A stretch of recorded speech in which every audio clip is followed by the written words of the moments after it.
right now out of Anchovy Hardware and we are load up some zinc to head into the Rio Grande Valley.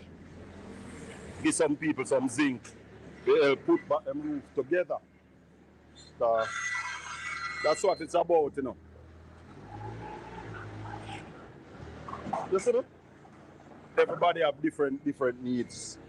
Some people need food and water, some people need zinc and lot and 2x4 and all of them things there. So in the Rio Grande Valley we are able to put on back some roof.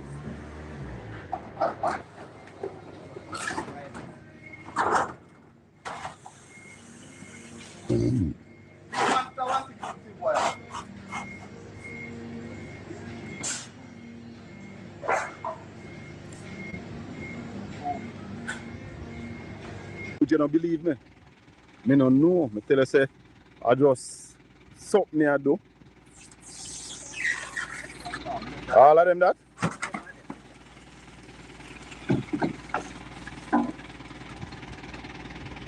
Unless you want me make you a promise so me not fulfill. I mean not do that.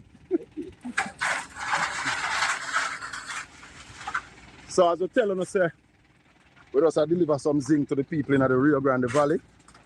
Because we get damage in the Rio Grande Valley, you know. Not like what the people in the West get. The people in the West want food. People in the Rio Grande Valley want zinc and lot and block and steel and cement. We build back some house right now. So that we assist with.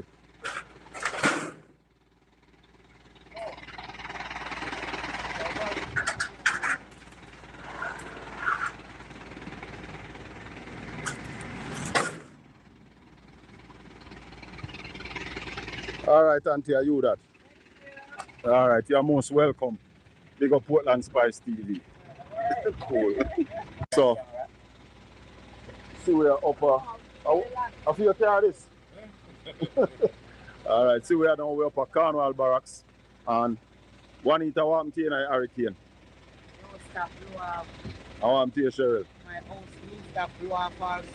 Alright, so I give you 5 sheet of 10 foot. Yeah, and I give Juanita 7 sheet of 8 foot zinc. Mix it with 10. Eh? You want it mix? Or you'll mix it? Alright. So you can, alright, I'll give you 2 sheet of 10 foot and 5 sheet of 8 foot and give Cheryl 5 sheet of 10 foot. Alright. That's it? Yeah man, that's it. Alright.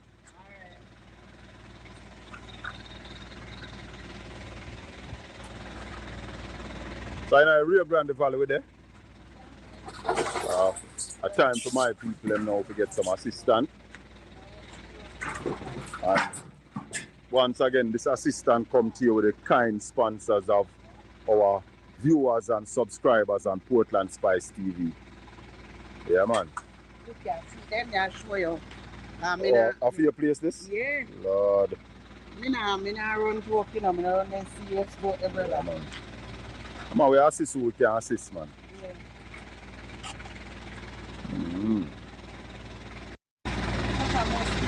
So you take off 7 sheets of that and 5 8 foot. Eh?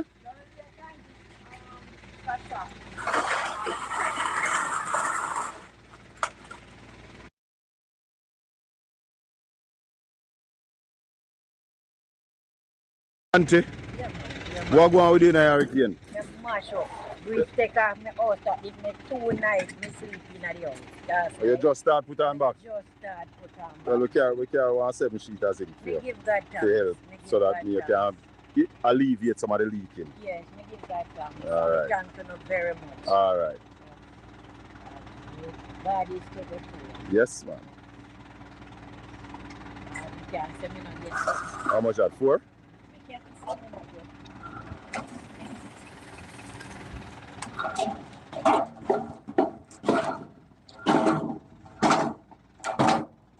Watch your foot. Zinc cut you.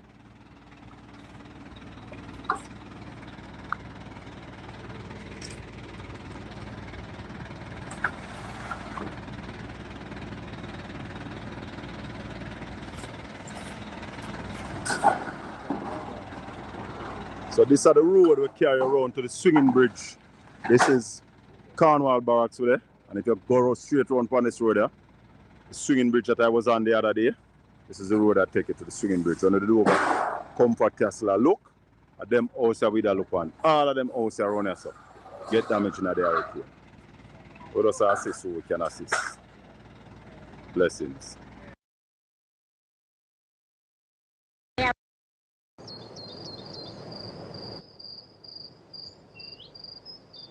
Blessed is the man that walketh not in the counsel of the ungodly, nor standeth in the ways of sinners, nor sitteth in the seat of the scornful.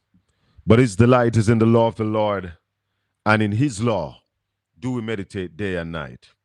For we shall be like trees planted by the rivers of water, that bringeth forth our fruit in our season.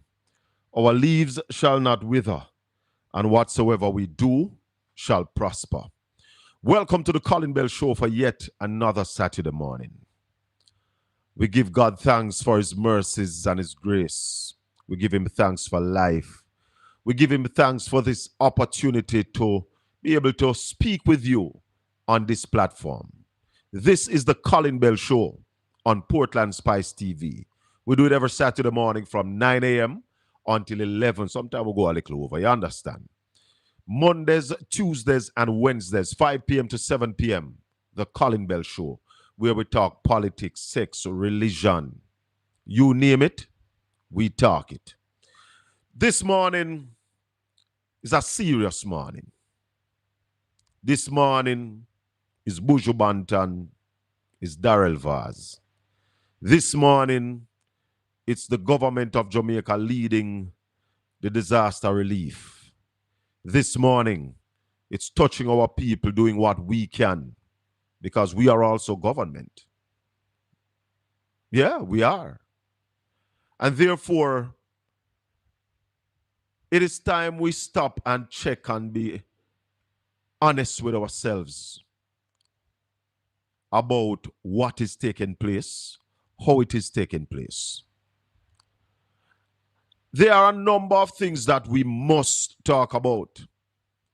And this morning we're going to be talking to a former minister of local government.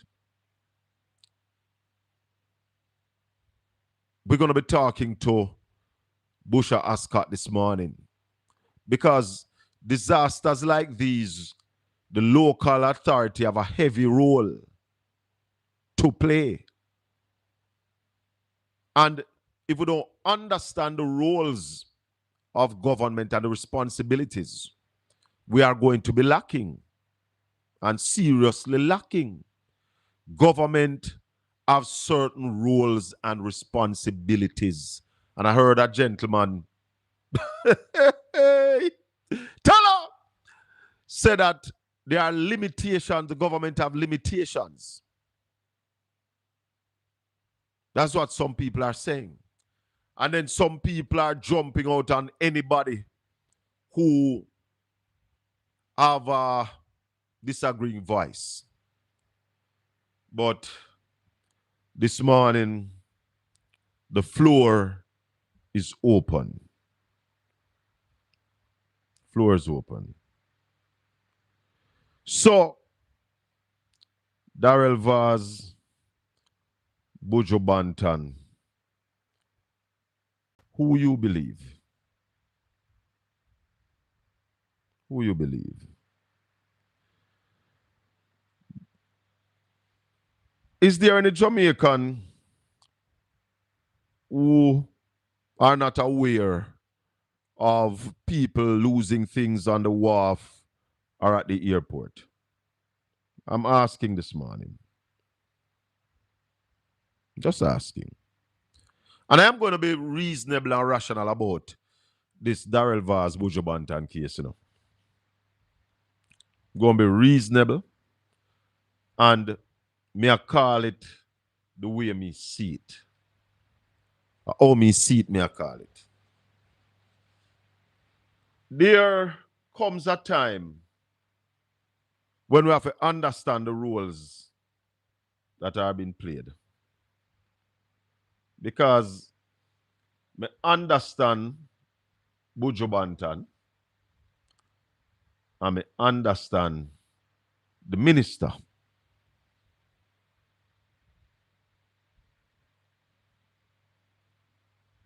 Me understand both of them.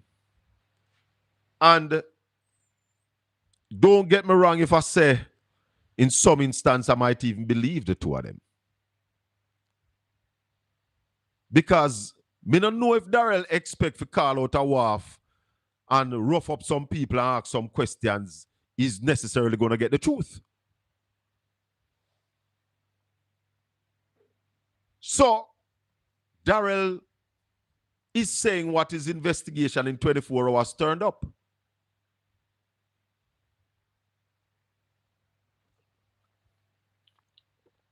There are investigations and there are investigations. There are some critical points in that press conference that was held on the 13th of November. Some real critical points. And I want to take you to some of them this morning. Because understanding, the Bible says, gain wisdom. But in all you get wisdom. But in all you're getting, the Bible says you must get understanding. I'm going to talk about some understanding this morning. Listen to this. Especially humanitarian. Let me take time out just to indicate that there was an unfortunate... Hold on. And I pause in the clip because people want to stop and listen to the words of Darrell Vaz. And then we're going to disseminate it, because if what Darrell Vaz say here is so, then Jamaicans custom the authority, and he's a policy maker. Policy makers are not just face. They make the policies. They have the authority to change the law. You better know that. So when I hear of hosts on Power 106 on the morning agenda saying the Minister of Finance is just a face. Hello? Council? There are two positions in Jamaica. Only two. That the only way you can get those positions are to be elected by the people. The only legal way. Here? In government, in the cabinet. It is the Prime Minister and the Minister of Finance. So to be unready to saying that the Minister of Finance is just a face, and then we see our next idiot a run with it, clowns the Minister of Finance and all ministers for that matter are policy makers. They make the laws that send you to prison. This man is one of them that makes the law. No, I want to listen to this clip. Because if what Darrell said is true, we have serious problem. Serious problem. That means anybody can bring in anything. So Darrell, you need to come to the front of the line this morning, because this statement that you're about to make, that you'd have already made, but we're going to make on tape now, have more questions for you, sir. So, me know me hear some people are run out and attack. Listen this. Yesterday by a musician indicating that there were some wrongdoings in relation to the cargo that came for relief. While I welcome all efforts and attempts for persons to help in small, medium, and large ways. Fact of the matter is that we must have an accountable system. And I want to publicly state today, without fear of contradiction, that I did an overnight investigation, including cameras and including the custom broker who handled the shipment. And I want to make it very clear that the shipment left the airport intact as it came, fully wrapped, and everything that was there left the airport in the custody of the charitable organization. It went to a warehouse in Spanish Town, which the government has no involvement in whatsoever. So as far as what we did in terms of making sure that the goods that were meant for the people, the poor suffering people, were delivered. And I want to thank all of the airport staff that continue to work so tirelessly under the worst strain and pressure to make sure that we manage all of these cargo flights in a smooth and efficient manner. I am the first one to say that it's not perfect because we are now overburdened with more flights than we normally expect. However, we are doing our best, and I'm going to ask for everybody to please just do what you are doing and do so in the best interest of the people of Jamaica, and do not cause mischief or nuisance, because I will be there to defend the government as long as it is on the seaside or the port side. Absolute rubbish was posted, and I say so without fear of contradiction. And anybody who wants, come to me and I will give you the evidence. We will investigate any case and every case because we want transparency and accountability. What we don't want is mischief and nuisance, and that's what was posted last night. God bless Jamaica. Thank you, Minister Vaz. That was some quick investigating, and I think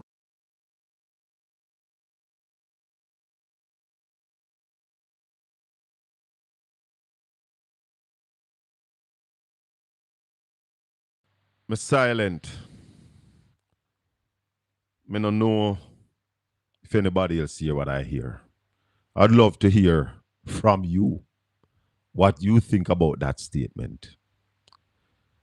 The things came and they left intact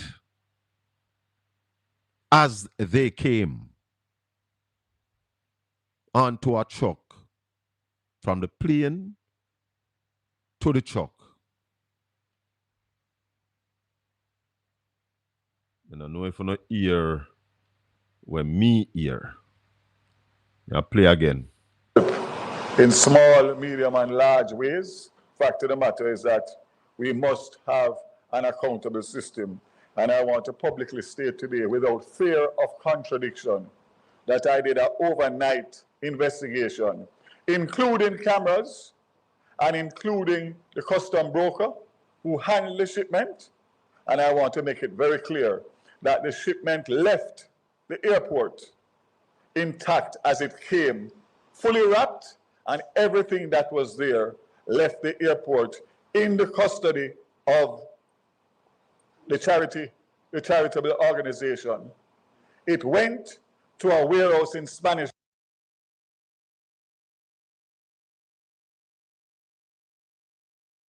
yesterday by a musician, indicating that there were some wrongdoings in relation to the cargo that came for relief. While I welcome all efforts and attempts for persons to help in small, medium, and large ways, fact of the matter is that we must have an accountable system. And I want to publicly state today, without fear of contradiction, that I did an overnight investigation, including cameras and including the custom broker who handled the shipment. And I want to make it very clear that the shipment left the airport intact as it came, fully wrapped, and everything that was there left the airport in the custody of the charity. Intact, just as it came. No. If I had a choice on who I'd prefer to believe, I want to believe Buju Banton, which is an embarrassment to the country. And Mr. Vaz is not to the government, you know. And you see, I think these leaders are getting their roles and functions wrong. Hold on, I need this document. I have a document, you know, that I think that there were some wrongdoings in relation to the cargo that came for relief. While I welcome all efforts and attempts for persons to help in small, medium, and large ways, fact of the matter is that we must have an accountable system. And I want to publicly state today, without fear of contradiction, that I did an overnight investigation, including cameras and including the custom broker who handled the shipment. And I want to make it very clear that the shipment left the airport intact as it came, fully wrapped, and everything that was there left the airport in the custody of the charitable organization. It went to a warehouse in Spanish Town, which the government has no involvement in whatsoever. So as far as what we did in... So what we should understand from this, Mr. Vaz, and Mr. Vaz, the number is 876-804-7072. And to anybody, because this is my biggest issue. I don't know. Because every Jamaican who have anybody who traveled would have heard some horror story about stuff going missing at airport. And it's not just Jamaican airport. Lest you all forget. Just go up on the internet and search it. Every airport hanky-panky go on. So to behave like Ray, Zin, you have to understand. And if what the minister is saying is so, that the thing them come in, go from the plane to the truck, them not get no search. I'm holding. Good morning. Welcome to the Colin Bell Show. Morning, Colin. Morning, Colin. I just thought I'd get in there quickly. Yeah, so you come down on this issue. Listen, it is really disturbing what Darren Vaz has said. Yeah? Cargo coming into any country should still be searched. Definitely. Yeah? Definitely. Right, so what is he going on about? No, listen. So are you saying that any cargo coming in is not searched? Even if you have a manifest of what the items are, the shipping manifest, are you saying that it's a green light once it's on the tarmac? Yeah, nothing is touched. Hey, listen, man. Yeah, what Darrell said needs investigation right now. Everything at the port need to reform now. All protocol need to step up. You must search everything. So you're bringing additional custom officers to the airport and the seaport. Correct. Everything must be searched. I would even say with a fine-tooth comb, but it can't. Hold on. A cargo plane, a cargo can't come in and go up on a truck and left the airport intact. Exactly. Everything wrapped. No. What the rubbish? That is absolute rubbish. Absolute rubbish. Yeah? What? Anything could have been put onto that. You cannot do that. This is still Jamaica. That is absolute rubbish. Call him somebody. Wow. Call him. Wow. I sit tight from this press conference and I'm saying, what rubbish? You know another rubbish that come out of this press conference? The government to date don't have any numbers on how many people are homeless. Well, do they even know how many people live in Jamaica? The census was not done. $4 billion went down the drain for a population census. They couldn't do it. When we talk about it, people come out and run their mouth. Supporting bad and incompetent government. Uno set of wicked people out there. How can you? Colin, one more thing before I shoot off. There's something that is called, and those of us that are working and understand how things go. Separation of duties. Yes. Yeah? And it go You're right a up the minister, scale in you're not an government. investigator. You're a minister, you're not an investigator. Yeah? And then you are Colin, so skilled that you took less than 24 hours. I saw your skill. exactly. Hold on. And the other thing, Colin, I want to mention, yeah? What happened to these golden job descriptions that taxpayers paid millions for? Da da dee. Hmm? Da da do. Where every minister is going to have a job description of their duties and everything, right? That taxpayers, they brought in consultants to do this. It costs taxpayers millions. What's happened to these job descriptions? And do we not have the right to see the job descriptions? Then I know we are the employers, you know. Exactly. We are the employers. Exactly. So to date, no one knows what the job role is of anyone that works in government in terms of parliament. Yeah? Despite paying millions. Listen, we know their consultant. We know their roles, and that's the problem, Carla. We know their roles and function. And that's why we speak the way we do. Because exactly. we know if what they are supposed to be doing, and they are not doing the exactly. things that they are supposed to be doing. But the bigger part of the problem is the clowns that are being entertained by them, that are out there saying that government have limitation. What limitation government have? Yeah. So you have a shipping manifest. You have to have a goods receipt. Yeah, that is a verification. You cannot have any goods arriving. It don't matter if it's coming from Kingston to Savlamar. Yeah, what ship out? There has to be a verification at the receiving end to say this is what's been received. So you're telling me, as a minister of transport, you're gonna say that you don't even know that what's on the manifest is actually what's being received because nothing's being checked. Come on, Colin. Come on. Listen, man. Come on. Hold on. What Darrell said is an indictment. Yes. And it come like it gone over most people's head. A lot of people have not stopped to think about this. They might talk about Buju, if Buju talk truth, or if Darrell talk truth. Yes, they are. It is more than that. Because it is Buju is saying, and no, I'm not take Buju side and say it happening, you know. But what Buju is saying is what a lot of other people have been said. And then also the minister come say, him not get one complaint.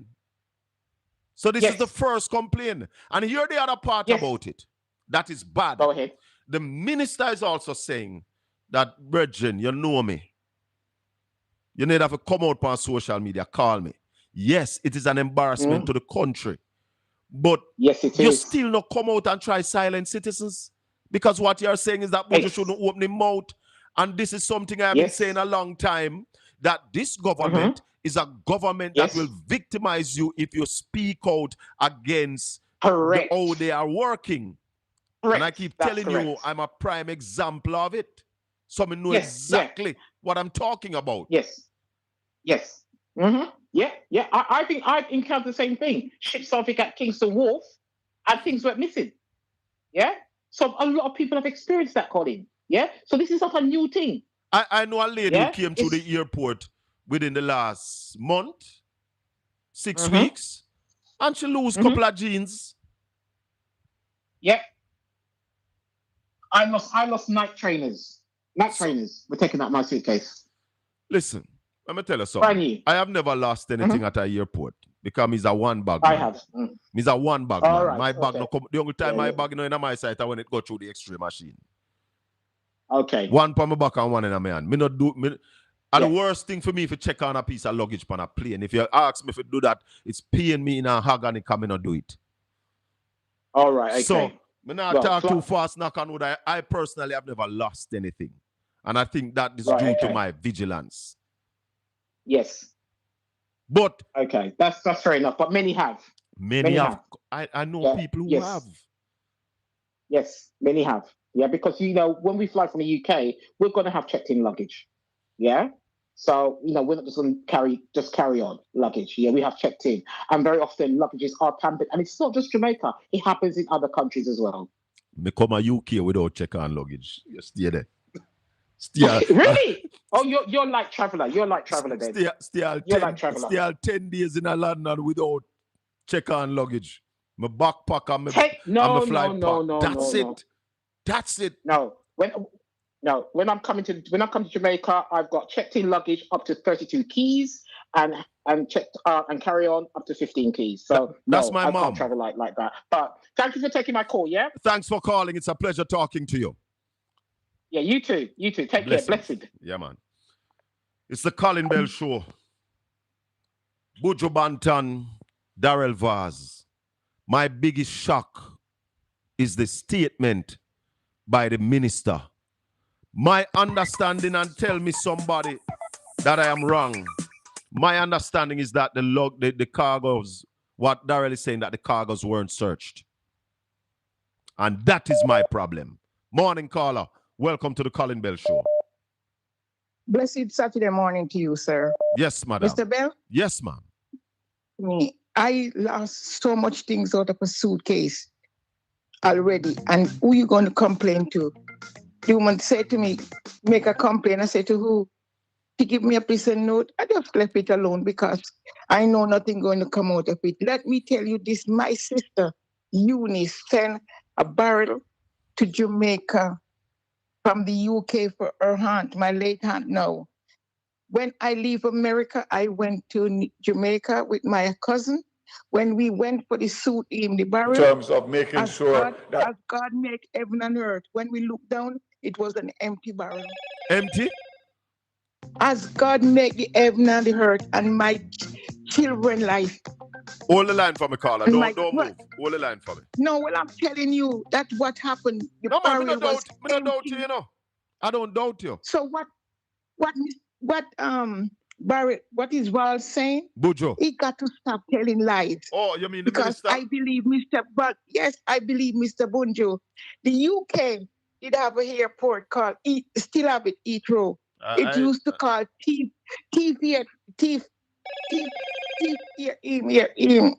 airport because things was going missing 24 hours. Hold on, the caller. Hold a sec for me. Hold a sec. Don't move. Hold on. Don't hang up here. Hold on. Hello, good morning. Welcome to the Colin Bell Show. Morning, Mr. Bell. Good morning. Yes, sir. Morning. I hope you called to explain this statement by Darrell Vaz for me. Go ahead. Me hear that, man, but me gonna say, why I said enough of them things happen is based on mainstream media now highlight certain things again. You remember when time Damien did said, only thing she can do is bring Mrs. Val to the table? And you remember then? Slander Damien. And just the other day, the Prime Minister saying afraid of criticism. But when in talk, people afraid. And you know, hear that's silent. That's why it's silent, because a lot of people are afraid. Yeah. A lot of people are afraid. So and you see them coming to government with, so they can say about anything they want to say about people just keep shut up. But it's mainstream media. Did I look out on these things? We don't depend on just the blogger them and to hear certain things. May I listen to you? So that's why the country keep on going backward and not forward. Why you say the country go backward? Because people get afraid of this government. They don't want to look against it when they do their wrongs. May I listen to you, Yeah. Because them now, most of what them do is behind closed door. And you not hear them in the mainstream media look out on it. That is my take. Well, you see, it's not just mainstream media, but it's all of us. All of us that needs to deal with the issue. It is the people who are out there defending the government incompetence. It is the people, them. But thanks, my brother, for the call. Yeah, man. Blessing. Yeah, man. that I did an overnight investigation, including cameras and including the custom broker who handled the shipment. And I want to make it very clear that the shipment left the airport intact as it came, fully wrapped, and everything that was there left the airport in the custody of the charitable organization. It went to a warehouse in Spanish Town, which the government has no involvement in whatsoever. So as far as what we did in terms of making sure that the goods that were meant for the people, the poor suffering people, were delivered. And I want to thank all of the airport staff that continue to work so tirelessly under the worst strain and pressure to make sure that we manage all of these cargo flights in a smooth and efficient manner.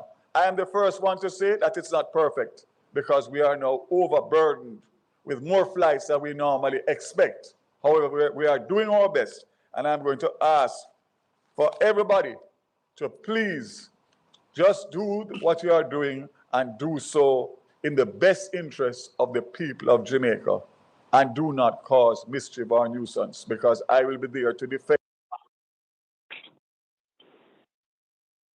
Good morning to you and your listeners. How are you today? I am doing good. Former member of parliament, former minister of local government, Noel Busher Ascot. How are you doing, sir? Trying to recover from the disaster. You know, it's going to be a long, hard road. Yes. You know, as you came in, I didn't invite you to deal with this, but as you came in the room, I was playing Darrell Vaz. I don't know if you heard it. This whole thing with Darrell Vaz and Bujo. Mr. Vaz said that. Oh boy. Oh my God. No. You heard it, Minister. What shocks me is that Darrell is saying that the things went straight from the plane to the truck, intact as they came. That means them never searched? That's the understanding? Well, I don't know. Well, you know, we have to take this thing with a grain of salt. Because we know politics is first and foremost in these guys' existence. So, I mean, it's an unfortunate thing, though. I mean, you know, it's really bad. I mean, how can it? This is really off the rails with this one. Yes. All right, Butcher, what I call you about is your experience as a former minister of local government, looking at the relief effort, looking at the government's coordination. Give me an assessment of what you have seen so far. Well, you know, what I see unfolding is chaos. And I'm disappointed for some time now with the government's management of ADPEM and of local government in general. I want to give an experience. I, as Minister of Local Government and Community Development, and also chairman of SEDIMA, the Caribbean Disaster Emergency Management Agency, visited Haiti after the earthquake, long after the earthquake, because I went there in 2012, that's 2 years after.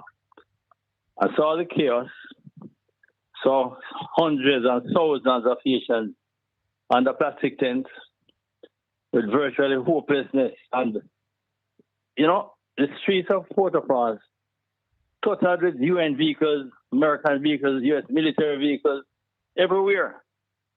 I mean, aid poured into that country from every angle. And yet still, the country has not still recovered. You see what we have there. Right? And from a disaster management perspective, what we found out, they had no real emergency management system in place, no succession planning or no governance structure, right? And which points to the danger of you not having these institutions, professional institutions, to respond to disaster. And I am fearful that maybe not on the scale of what happens in Haiti, but aid is pouring in, it is chaotic, and there's no programmatic or systematic approach to how we are going to deal with the recovery phase. And certainly even dealing with the current situation. Many persons have received food aid, but no shelter. Right? And I mean, shelter is a critical part of disaster recovery management. Now, the ADPEM, we are trained people. ADPEM had a culture, training, experience to international level. And I've heard that there has been a rapid turnover of staff. And the last one was that the Prime Minister take it into his ministry, onto his portfolio, bringing a man from the army who has no training as far as I know, or experience with disaster management. But he speaks well. So, you know, it is part and parcel of a government that is running the country. Using a lot of PR, right? Because the PR don't match with what is happening on the ground. So much that I'm learning. So we're going to pay a price to have destroyed our main disaster agents. Because remember now, ADPEM works closely with the municipal corporation. Parish disaster coordinator resides in every single municipality, right? And the structure goes right down to the community level. So rather than beefing up the structure as you have there and straightening that and channeling things through the process that was set up and people have been trained, simulations held many times over, right? People just go in and everybody do their own thing, right? So it is, you know, it is part of a. I don't know if you used to play cricket. You used to play. Yes, man. Used to play cricket. Catch you should be. Catch you should be, man. Anybody catch a ball, bully. Yeah, okay. man. Right. So that is what I no see structure. going on. It's just free for all. Structure. Yes. Yeah. So I feel like I want to go down. I drive down with a load of goods and I'll find a place and stop and distribute to people. Yes. That a man do the same thing and organization do the same thing. Right? A ministry do the same thing. So it's a pure chaka arrangement. And that happens because there's no structure in place. Exactly. What are your major concern happening now, which I hear the scare? I've been saying it to my listeners and viewers that if we delay this thing, Haiti is the example of delay. Yes. Been saying it to people. Haiti is the example of what the delay, now not of delay, but I call it the delay that we have been having. Because when you listen to some of the press conference and where we are, have you gone into the space, Butcher? No, not yet. Because I'm trying to, that's part of my roof, so, you know, and I mean. Also, you got affected directly from this as well. Yeah. Yeah, right. Even though we have still not got back GPS power, so, you know, I'm hopeful that, certainly I'm hopeful that by over the weekend we will get back, so that we'll free me up to really go into the space on the ground to see what is happening. And hopefully early part of the coming week, I'll be able to go down there to really look and see what is happening for myself and to verify some of the reports that we are getting out of there. Yeah. But the biggest problem I see now, look, for us to get the people in a place where they can, you know, get back to their normal lives, right? So we know, for example, a parish like Westmoreland, there's a lot of board houses on that side, right? Primarily because of the historic injustice of land ownership, right? And so most persons put houses that they could move from place to place. So immediate demand is for shelter, right? Exactly. I would expect that, for example, the U.S. coming here would bring hundreds of tents that people could at least put beside the place, so have a place that you can stay, you know, and begin your reconstruction process, right? So you're saying that the tents should be in the tent city could be in the same space, providing that temporary shelter in the same space? Yeah, man, right. Yeah, I just want property where they used to live. So that could, you know, because if you allow this thing to drag on and people have to scatter all over the country, then you're going to find that communities will never recover. Okay. Right? And I mean, you're going to have a drift to the urban centers, which we can't cope with. And all of that attendant problems. We're going to have that. Right? So the agencies must quickly deal with the issue of shelter. Now, I don't hear of any, I don't know if it is, but I don't hear of any large-scale attempt to provide roofing material and building material to people on the ground. Right? I know, for example, out there in Clarendon, if you go to a hardware store, you probably can't even get a zinc nail. The shortage. Because everybody buying to fix back. Clarendon is not a place that was hit. I mean, the northern part, yes, but and several other places, but not widespread, right? So I don't know. The inventory of the building materials in Jamaica should have already been resided with ODPEM or the whatever ministry. And in this case, the Prime Minister, he's head of everything, including NHC. Right? Are you saying? Should I understand? You are saying that even at this stage, the government should be ensuring that building materials are available.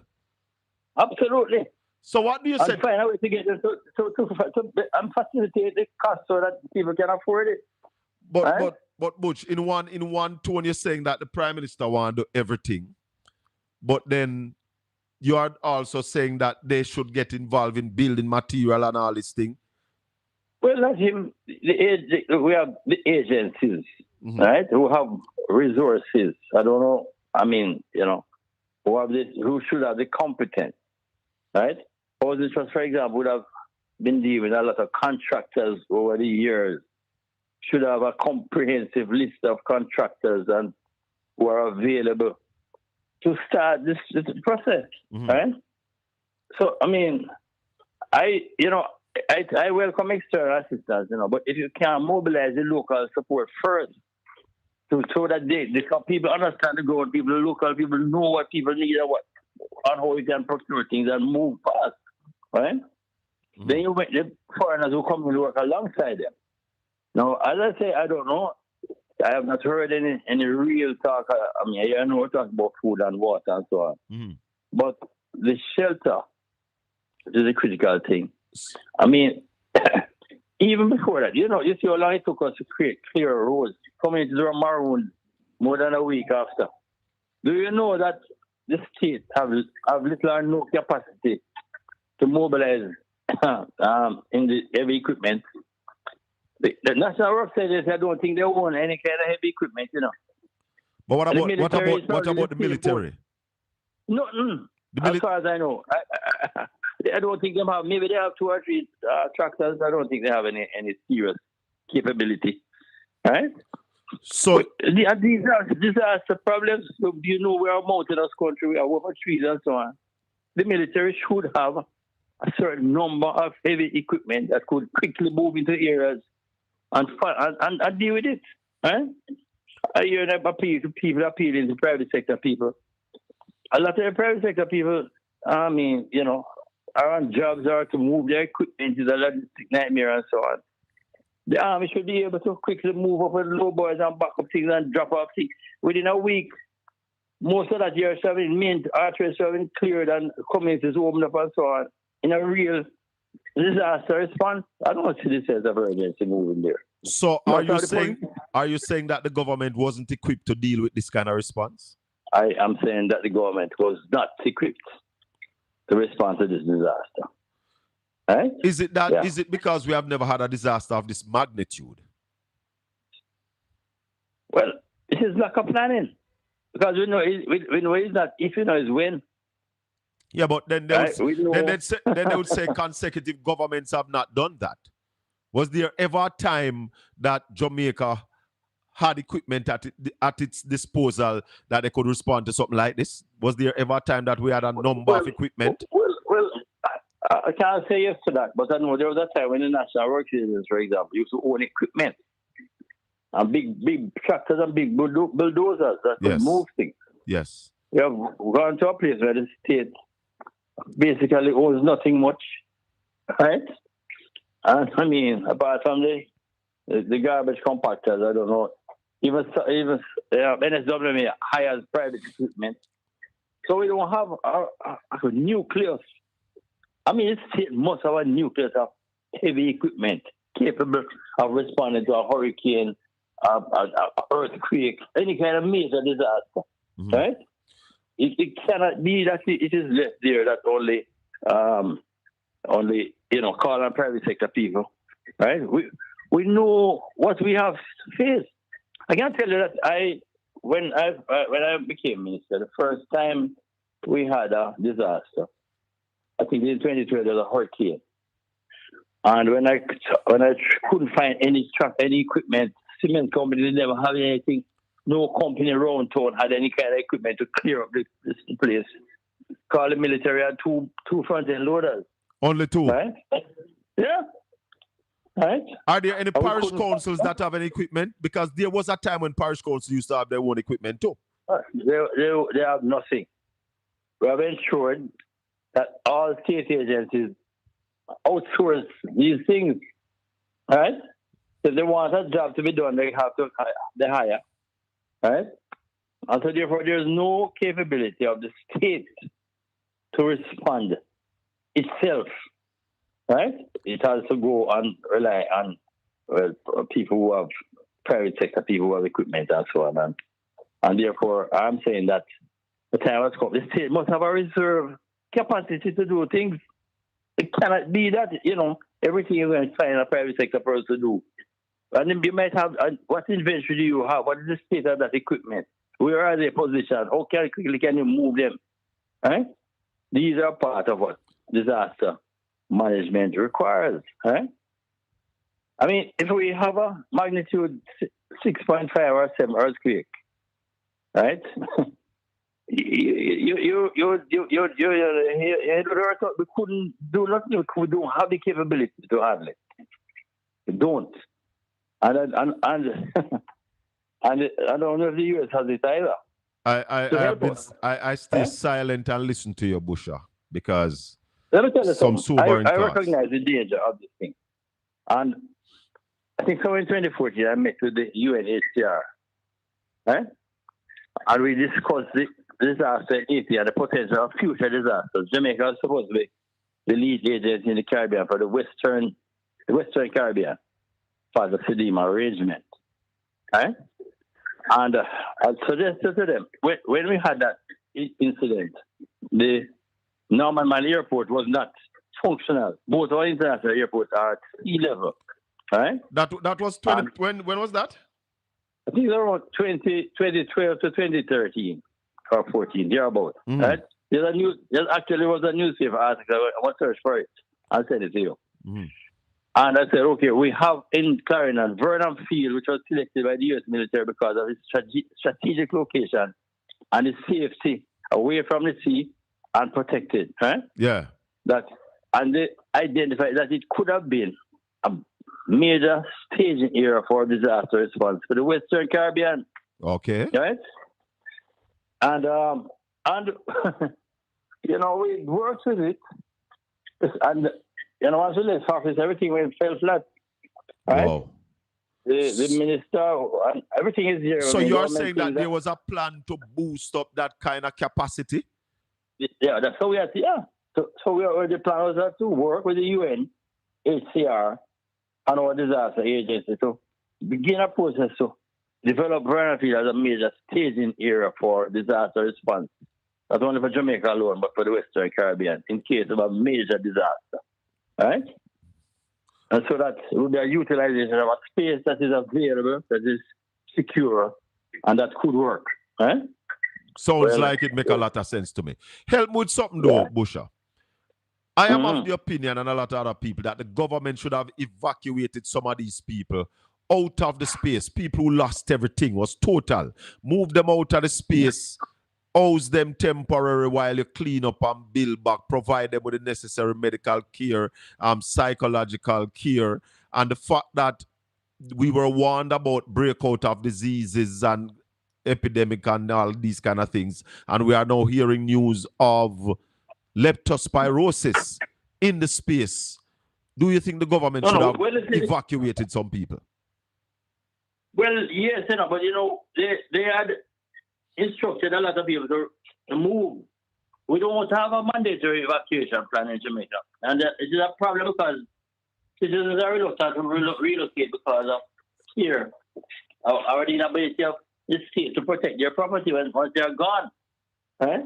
Yeah. So we have we have some things in law, but it is not mandatory. Right. And probably difficult to enforce that in our democratic society. Yeah, but the question, Busha, is after the storm and people have lost everything, they are still alive. Should we evacuate some of them, find them shelter? Because people are still down there sleeping under tarpaulin. Of course. That should be a plan already in place. We should have set up temporary villages here and there that you can relocate people. Yes. Because I'm really alive because they can't remain where they are in the condition that they are. The prescription for disaster.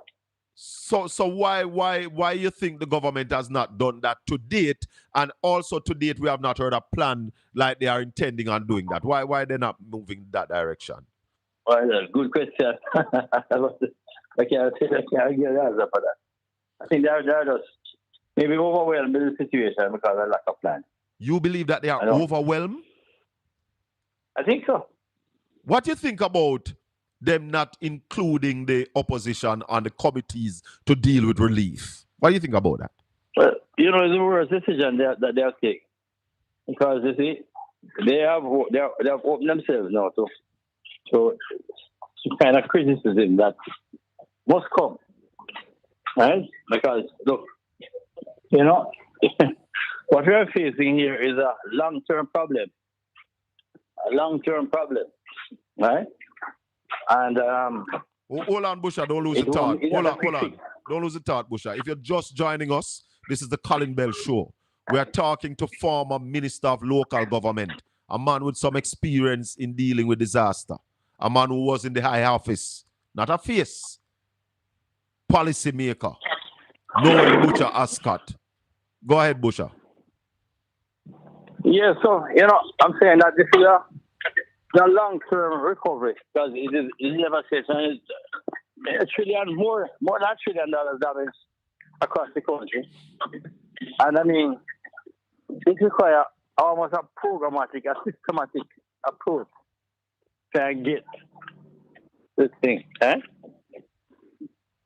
So I think if leaving the opposition out of at a critical time, just really shows a real, I don't know what, lack of any kind of planning, lack of any forethought. So, my thing, even at this stage, and my suggestion to the Prime Minister, go ahead and bring in the opposition. What are you afraid of? Right? The more you can get help, the better. Right? Do you think the government has evaluated the scale of this destruction, even though they talk the money? Do you see the action to believe that they have realized the size of this catastrophe? Well, it's gradually dying on them, because you see, the PR thing machine, can't solve real things, real life situations, and that's what they face now. It's eventually going to become a logistical nightmare, and things are going to move very slowly. And at the end, the people will suffer. People in the space are going to suffer. Remember the impact on the tourism sector significantly going to affect the revenue coming from tourism right in the start of the season. The U.S. has already issued travel advisory. So, the quicker we can recover in a systematic way, the better. And the more support you can get and the less controversy you can have, it's the better. What do you say to the people who are saying that the opposition is flip-flopping because the opposition asks for a united oversight committee independent and united oversight committee. And when the GLP offered a joint select committee of the parliament, the opposition bailed out. What are your views on that? No, it's two different things. The parliamentary committee is one, but the oversight committee for the reconstruction is another. What Parliament would do is, while there's a checks and balances, see that, a parliamentary oversight. But for community involvement and the wider society, I mean, that's a totally different thing. That's where the action is. Right? What do you mean by the action? Sorry? What do you mean by that's where the action is? Explain that to some, because I have some GLP who troll the program. They don't really have the kind of understanding. So we facilitate them by breaking down things very simple for them. Explain to them what this committee would really do and what it would aim to achieve. Parliament is a place to hear ideas and discuss matters, right? And this is not really made by much as a parliamentary subcommittee, right? This is as in Jamaica are made at the cabinet level, right? And then carried out by the departments and agencies. The parliament is essentially a glorified talk shop, I'm telling you, right? So you want to create the committees that can sit down and say, okay, we're getting in 20,000 tons of foodstuff. We're going to deploy some. What proportion are going to Westport? What proportion are going to Hanover? We're going to St. James? We're going to Trelawney. Committees determine those things. A subcommittee of Parliament cannot. Right? So that is only another place to vent. Busha, if you were to advise the government, no, let's put all the missteps that have been taken, all the late interventions that have been taken. If you could advise them now, what would you advise the Prime Minister to do starting now to get this thing better? Well, my first thing is to include in the broader committee the opposition and the other civil society bodies that have volunteered to join it.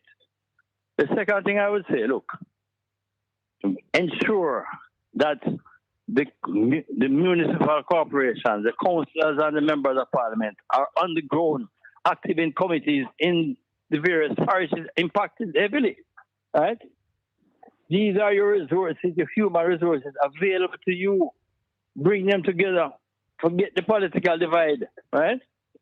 And then you can utilize them because their knowledge of the ground is superior to anything else you can have, right? And anybody can come in from anywhere to do. That is it. Yeah. But instruct every mayor, Colin, the municipal corporations have also technical officers on the ground, Yes. Okay? Yes. The disaster coordinators are located in every municipal corporation, trained, right? But have you heard the government talk about mentioning, including the municipal corporation, the councillors? Have you heard anything out of the government about the councillors getting involved in this action? I don't hear it. You remember, look at the taxpayers pay the councillors, I mean, Yes. the volunteer thing that, right? So why? What's the problem? Bring them in, make them go work, and bring back the country as fast as possible to productivity. Right? They can relate to everybody. I mean, the Prime Minister knows almost all of his councillors.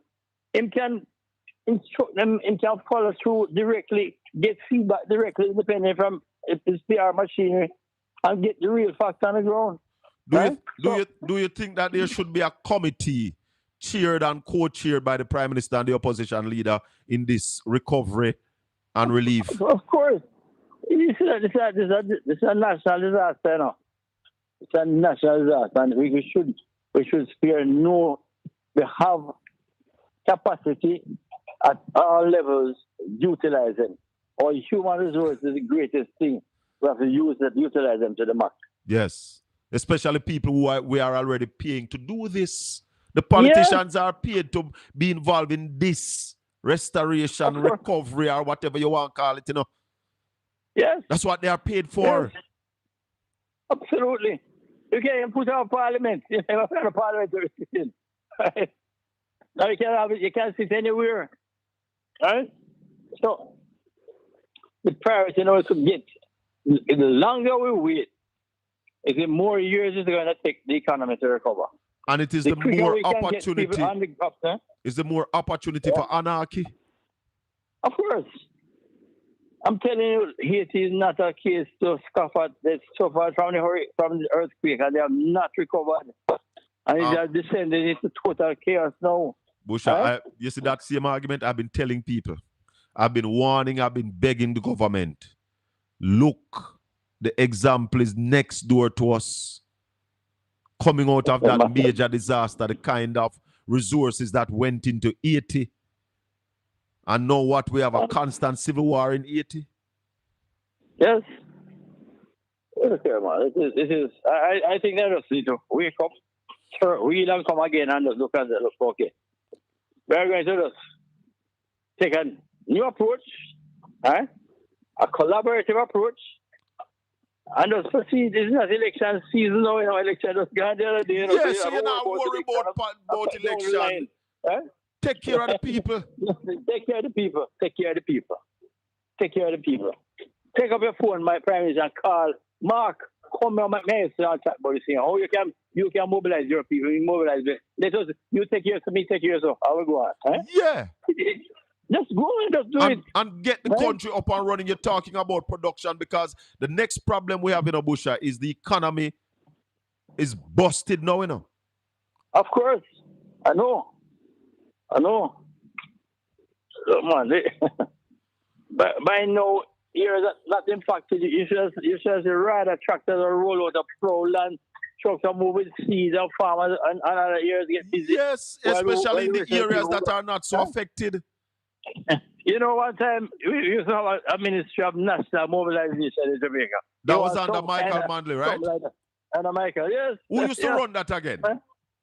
DK Duncan. But the Prime Minister set up a Ministry of Growth and Job Creation, and that has failed for the last 10 years. Miserable. No growth. You see when you fail with that, you must know where the weaknesses are. Find a way.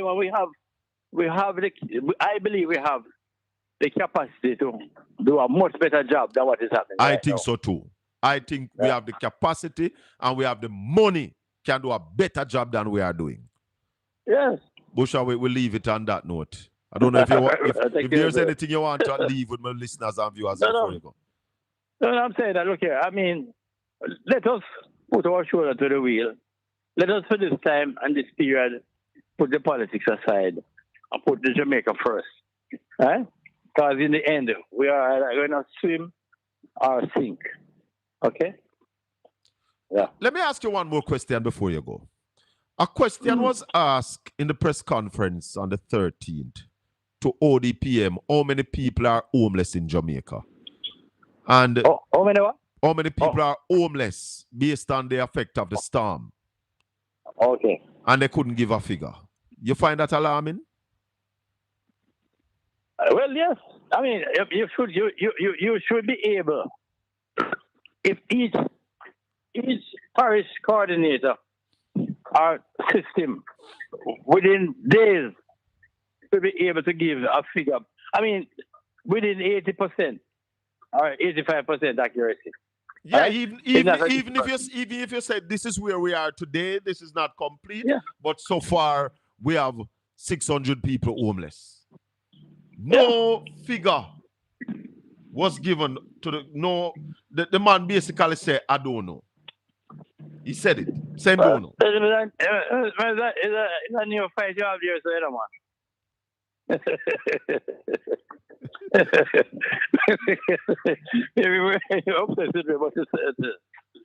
Okay. Well, you said the man at ODPM not ready? No, man, I have no clue. Jesus Christ. So why did they fire the other brethren? Because ODPM was under your ministry, right? Yes, and the synergies are there. Tell us a little bit about ODPM before you go, because a lot of people shock about the fact that all of a sudden you fire the man, throw him under the bus, basically said the man was incompetent, and throw him under the bus, and then here we are. Tell us a little bit about ODPM before you go. Well, I can't tell you precisely why this thing happened, but from what I see, that Mr. Thompson had what I know him have the experience and him have access and he has the know-how, right? Yes. Now, for some time now, there's been a problem of how the Ministry of Local Government and the Minister in particular has been dealing with ADVEP, right? And I think they have started a process of evacuation, triggering staff turnover and this kind of thing. Yes. So, it didn't start since the storm. It started before, right? So, this, for example, many times when these disaster things, the minister come up and speak to us, say, ADVEP. I say, even at the outset, when private sector, when JPS spoke, and Fro spoke, ADVEP never speak, right? So it is, to my mind, that the government has not valued or don't understand the importance of a well-run, well-organized emergency response apparatus. Right? And we have seen people gain international recognition after running ADPEM. Of course. We have Ronald Jackson was there before now. Yes. Right? He's with the United Nations. And has just been sent to Jamaica to assist. Of course. Yeah. Right? And we have links with Sedima. We have in the Caribbean here where we have experience over and over with hurricanes. It is right here within the Caribbean. So, but you see, if you mash up the agency, if you don't give them the autonomy and give them the support, what do you expect? And then the Prime Minister comes say that they are not well paid. And he has been the Prime Minister for the last 10 years. What rubbish. What rubbish. Rubbish. Thank you, Butch. Thank you very much. Yes. Blessings, my brother. One love. Blessings. I love you. Former Minister of Local Government, Butch Ascott. You see, I don't miss the point that what is happening with the government and how the government is dealing with this response is lacking, is lackluster and lazy. And we're going to call back Auntie Winnie. Lackluster and lazy. Morning, sir. Morning. How you do? Listen, coming tired, but this thing that is happening in Jamaica right now is a crisis, and it's everybody's concern, everybody's responsibility. I listened to Mr. Ascott a while ago, and I have, looked back at some of our previous conversations and how we hear happening, and it is not hard to see that one. It seems Jamaica does not have the resources to deal with this kind of crisis. Well, Butch Ascott basically said that we never have the equipment or anything like that to Okay, so let's take them off one by one. When we had the Public Works Department in Jamaica, I wonder if you remember how strategic these public works offices were. Yes. Yeah. I remember there's a place in the valley of Jamaica called Rio Magno. When you have landslide and rainfall and these kind of stuff, them tractors and stuff push out of this and clear everywhere from Bagwalk to join up to Richmond, Highgate, Guysville, everywhere. Yeah. So these places were strategic. They had tractors, loaders, trucks, tipper trucks, and the other trucks that they could pull the size apart. PWD had equipment, equipment, and it's the same thing we see the man in Liberia start that the government must own these equipment and can and like move. I said to you, these PWD offices, they were strategically located. Each parish had at least 3 of them. Yes, one did at Hope Bay, one did in Port Antonio. We are talking about Portland. One was at Buff Bay. Buff Bay. Anatobe, we know the country. Yes. Richmond. And them are big tipper truck, 10-wheel tipper truck. PWD used to have the most truck. Some yellow truck. Bucket loaders, motor graders, tipper trucks, sprinklers, flatbed trucks. So, on top of that, a man from Swift River used to be one of the persons who used to purchase equipment for PWD. That was his job at PWD. Suffer where him come from. Whole heap of people will know him. I call him name. But listen. I want to play a clip for your comment, Pan. The government was asked how many people are homeless by way of the storm affecting them. Before you play the clip, you remember I called you the other day and asked you if you had any update on the death cause. You couldn't answer. You never said a word because you never had no info. Yeah, but but we find out that was 45 and 9 under investigation. And I remember what I said to you. You remember what I said to you about we are investigate for deaths and based on what Mr. R. Scott is saying and what we're seeing as facts right now, what is likely to be, Colin? Yes. Listen, because if you remember Mr. R. Scott just said something about setting up a 10 city and all these kind of things. The first thing that needed to happen was mapping. There's a word for it. Mapping. Well, the man said them do mapping, but now them have to go do verification. Well, on, man, listen to him. Listen this. I'm listening. Call or something like that. And in many instances, as I've gone around, a lot of those have been destroyed. And so as we move forward, we're going to have to ensure that even where schools are doing their own fundraising and building structures, but you're going to hear the question and then the answer going to come from the ODP. So your question is quite apt because we have to get climate resilient schools in our country. All right. Here's the question coming now. RGR. Good morning, Camille Williams from Radio Jamaica / Television Jamaica. The question I have is for Commander Gale. Commander, you said that there are 146,000 structures that sustained major or severe damage in the hurricane. The question I have is how many are houses and how many of those are in the West? All right. And then the other question I have, how many families are now homeless and how many people do you have down as being homeless now? All right, Commander. So I can repeat.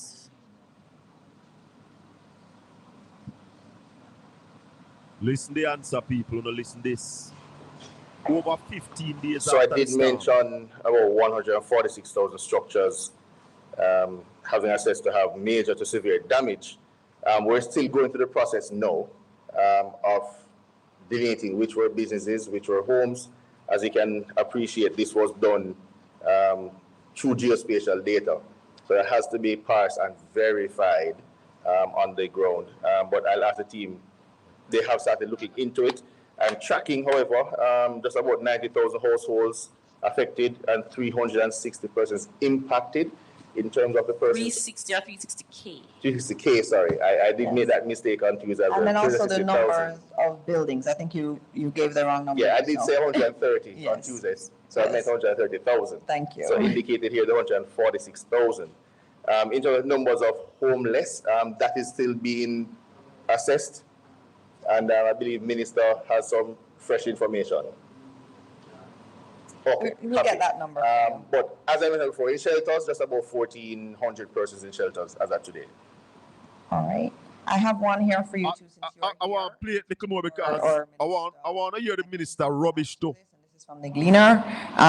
There's a question about number of disabled persons in shelters as well as infants. Do we have those numbers? And if you don't, can you provide that to the Gleaner, please? Sure, come, Minister. Hear this, Yano.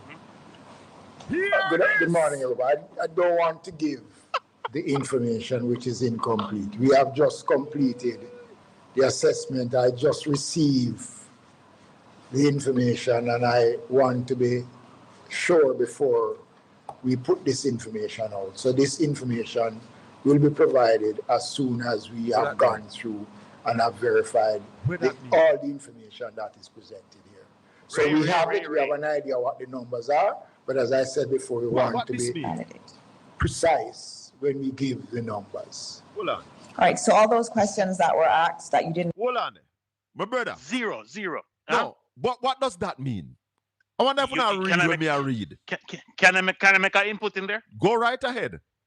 Do you remember the same voice saying that every parish, I am not sure if he had put the word municipality in it. He said every parish had a relief center, properly prepared and equipped, and they were completely destroyed. You remember that voice that's saying this? Yep. And when we were expecting him to say what level or where, because we know that only 6 parishes were adversely affected, he only called one name, Montpelier. So we're wondering, out of Montpelier is in St. James, Yeah. right? What happened to the other 8 parishes that were not adversely affected? If they had relief centers, hurricane shelters, and all that kind of stuff, why was it so hard then to hear that we're gonna move supplies and equipment relief effort to the affected parishes? Or some. Listen, no, man. You get my point? We never heard that. So it comes to my point now that I am, and this is a big discussion going on, not just from me, that Jamaica is unprepared by virtue of resources, capital, mindset, thinking, and of course, the next big thing that people have been, loudly about that. Somebody called me and said, "Brethren, you realize that last year when Emily blew, we saw the man who was the head of ADPEM. You mean Beryl? And he never got Beryl. And he never got the chance to say much. People are expecting on the man. You can see the man standing there, and this person is talking, that person is talking, but and the man is saying that it's my responsibility. Give me a run. Let me talk. Hold on, I'll show you something. And hold on, the caller. Hold on, I'll show you something. While the ADPEM man was talking, him said the minister gets some new information. Now, hold on, my peanut brain tells me that the information come from the technocrats, the technical people, the people who are employed to do the work on the ground. So when him come up and say, him have to verify this first. What the minister is basically saying to me. Which means they would have been processing the results of the mapping. No, but him have to look upon it and determine if this right. You don't realize? Because as minister, I know you I do the verification, and you are provide the number. The numbers should be given to you by the people with the technical know-how and the people who will be organized and are the competence on the ground and get the figure and gear. When them gear the figure, but when minister said to me is that whatever in this document here, me have to double check this before me announce it. Yeah. And tidy it up. And if needs tidying up. But how you getting the first set of numbers 15 days after the hurricane? If you must have numbers, and for the man at ADPEM to come and say, him don't know how much people homeless. Brother, you listen. 15 days? Listen, man, hold on, man. How the man must come and tell the country this 15 days after? 15 days. Well, how long now has he been in the role though? 3 days? How long now has he been in that? Yeah, man, but you have to get up to speed. Hold on, listen. They have started looking into it. I'm tracking, however, just about 90,000 households affected and 360 persons impacted in terms of the persons. 360 or 360K. 360K, sorry. I did make that mistake on Tuesday. And then also the numbers of buildings. I think you gave the wrong number. Yeah, I did say 130 on Tuesday. So I meant 130,000. Thank you. So indicated here the 146,000. In terms of numbers of homeless, that is still being assessed. And I believe Minister has some fresh information. Brother, you should have... I'm feeling a little empathy for this man, you know. The press conference before, you should have had a number at that press conference. And then the number upgrade at this press conference.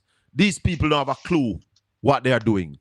You hear what I'm saying? He map the structures, so you know how much structure damage. But you don't know how much people. What should be your first priority? But brother, that is like a left hand and a right hand. That mapping thing there with the structures is like a left hand and a right hand. Yeah. Okay. So my point is, and I feel it, and it is being shown that these people that we have lost were the people that would have been effective, and we're losing them, and the reasons given for their loss is unacceptable. Definitely. Thanks for the call. Because quickly the wrap numbers up. should have been Go to somebody else. The numbers should have been coming in, because as the days we're on, it's gonna get 20, 60, 50, 100 times worse. Have a good day, Colin. Every day the numbers should be coming in. Thanks for the call, my brother. Every day numbers should be coming in. You can't come at press conference and tell about you don't know how much people homeless. Brother, caught up your ways. Good morning. Welcome to the Colin Bell Show. Blessing, man. Yeah. Yeah. I have 2 or 3 points. All right. If you realize this government here, from ever since they came into office, especially from 2020, basically, they took over every agency, basically, and they are not allowing the person who are responsible for the agency to speak because they want to look good. Yeah. Yeah. Grandstanding. Yeah, they want to look good. I remember, the minister is not the person running the agency, No. It's we call him now the secretary or something like that. They are the one that responsible for the permanent secretary. The permanent secretary. They are the runs one the ministry. So they run the ministry. So they just get the information or even are direct. The minister is the one really direct the ministry. So the information come to them and they give the direction of what they would want the ministry to do or things like that. But they took over the ministry completely, and that is why we have a breakdown. It just means, and even you have the RADA. RADA should be operating in a way that it is not partisan, basically. It shouldn't be partisan. If politics should not come in RADA, and they should allow this agency to work. The agency they're not working, because politics take it up completely, so they're not working. And for me personally, I think they should get these things out of somebody's MP and these ministers' hand and allow the agency to work. And that is why the breakdown and the problem is. My next thing is that, everything always come back to bite this prime minister. And if I tell the truth, the honest truth, he boasts too much, And the Bible tells us every bear shall be, every bow shall be. Yeah, man, proud. You're talking about the houses? Yeah. Hallelujah. But not just the houses. Even the road, the man, if you St. Thomas, remember if they talk about St. Thomas, I said, boy, this a road that will last a generation. They might tell us fiber optic wire under the surface and one little pass something. By the time look, the road sink. Yeah, but the road never have no sub base. So when they talk, a lot of us know say a rubbish him talk, the road never have a proper sub base. No, nothing. They just pack it up a mall and then just paint. They call it black paint, They just put black paint. I'll tell you something. The road between Port Antonio and when we sit to Hector's River, no have no proper sub base, not even mall and no pack it up a good. So we don't expect that to last too long. Yes, so yeah. So everything come out by the Prime Minister. He talk about the houses. When you look, as the lady said, I listen to the news, he said that you man see a paper. Like the man tear up the wall. The man have the wall in the man. Paper. And the man say, the man say the best house and him talk about the previous administration and talk about what the house Operation Pride. Operation Pride. Say Operation he always shame. Bring politics, and operation. So what you call this now? What you call that now? This man is a shame and is a disgrace, and he love division to me. Him strive for division. It come like what happened in America here. Them strive for division. And my final point is that Mr. Dalvaz, how him take up them stuff upon him head? Because it is an embarrassment to the government in this time. It was bad publicity.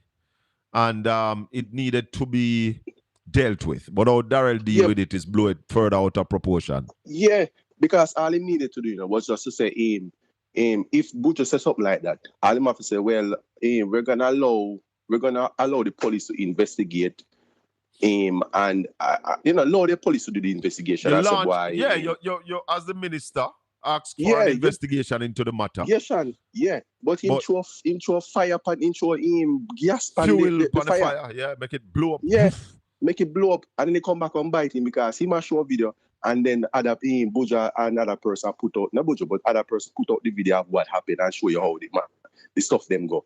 So him just so shameful, but they always on the defense because they feel like people always attack them. They don't like to hear they the are truth. also defending the wrong people because government is there to defend the people. Yeah. The people, not the system.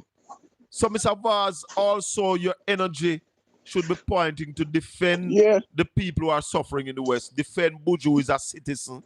Launch an investigation to find out what went wrong. Yeah. But and my final.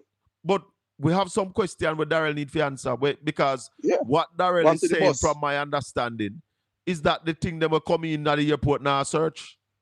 Yeah, and that me understand from what Darrell is saying. No? Yeah, basically. Little and more. my final. All right, go ahead. My final. Yeah. I told some people here, I said, give this thing here to the end of November or the end of December. May I tell you, say I go see chaos. Watch and see if you not go see chaos. You see? That we are talking against, that chaos. That's why we are talking people like Dean Jackson Miller, Ralston Hyman, Colin Bell, Simon Kraskill, Conrad O'Brien. Listen, Rattigan them later. That's why we are saying to the government, we can't sit back and watch you fail. You are failing. You are failing. Yeah. Stop judging yourself. Government, stop judging yourself. Listen to the people. We are saying to you that you are going awry and don't have it together. Thank you, caller. Yeah, man.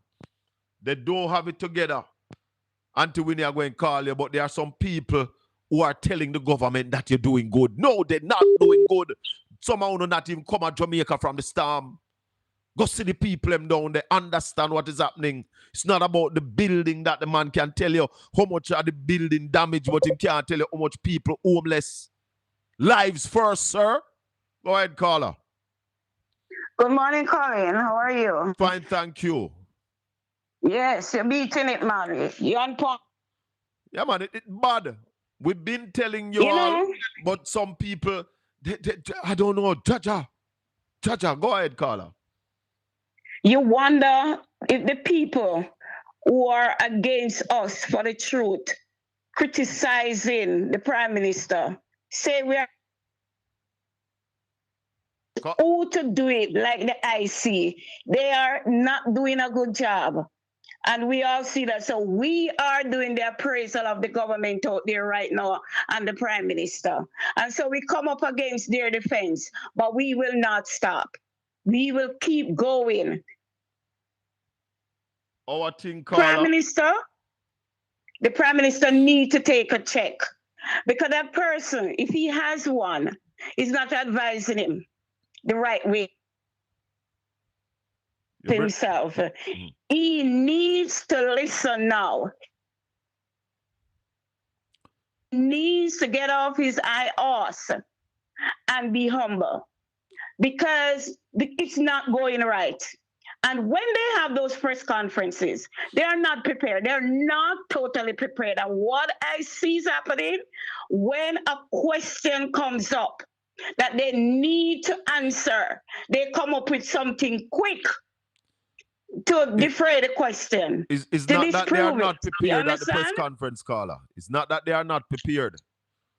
If they were doing the right things on the ground, they would be able to answer the questions. And that's what we mean when we who have been out there touching base with the people, seeing what is happening on the ground. That's why when we talk, we have to understand the government not out there. You know, go people yard. You see, a week after the storm, and the fact that our uncle half of the country get damaged bad, you should have had people in these communities taking names, numbers, and photos.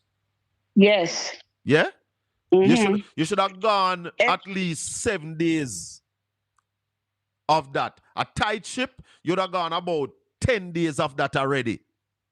You understand? Yes, take a census. Take a census, Colin. That you have to do. People have it up on the Take ground, a census, writing names, phone numbers, especially taking pictures, and that yes. information going every day. And that's how you start dealing with people who are homeless, evacuating people. And I said to you that when we go down there, we don't see that happening in the community. When you hear me ask people on the video, if nobody come, if no government official come, that's what I mean. I don't mean if a minister come or if the MP come.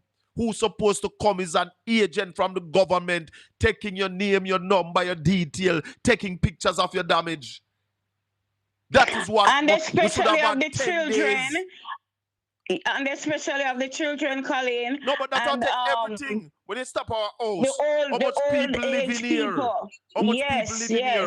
How much over and the the age of that? physically challenged as well. The physically challenged, don't leave that group out. That take everything. But when I've been telling people that this government has been failing the people because of failure to complete a census that we've been doing since independence, every 10 years, the failure to complete a census was telling on the government, because that was not just a failure of starting, that was also a failure of Andrew Holness and his administration.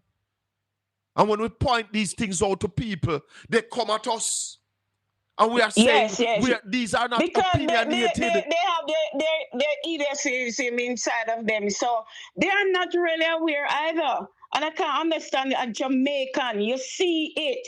You have time to assess government. And at this time you're going to talk about people talking about them and to stop talk. Excuse me, something wrong with them and their understanding and intelligence.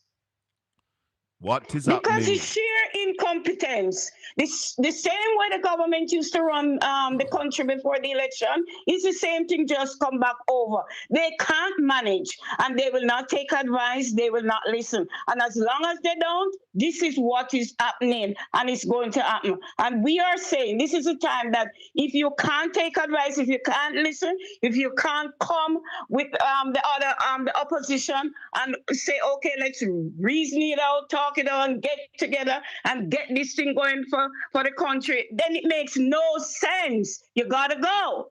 Who you believe, Darrell Vaz or Buju Banton? He shouldn't be there. Darrell Vaz has how much question sign at his name.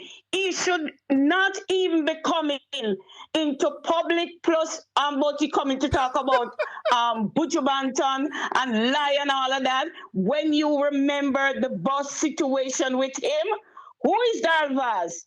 Darrell Vaz is somebody that shouldn't even be in the position that the government placed him in. Because we know, and I'm not gonna say sorry, we know he is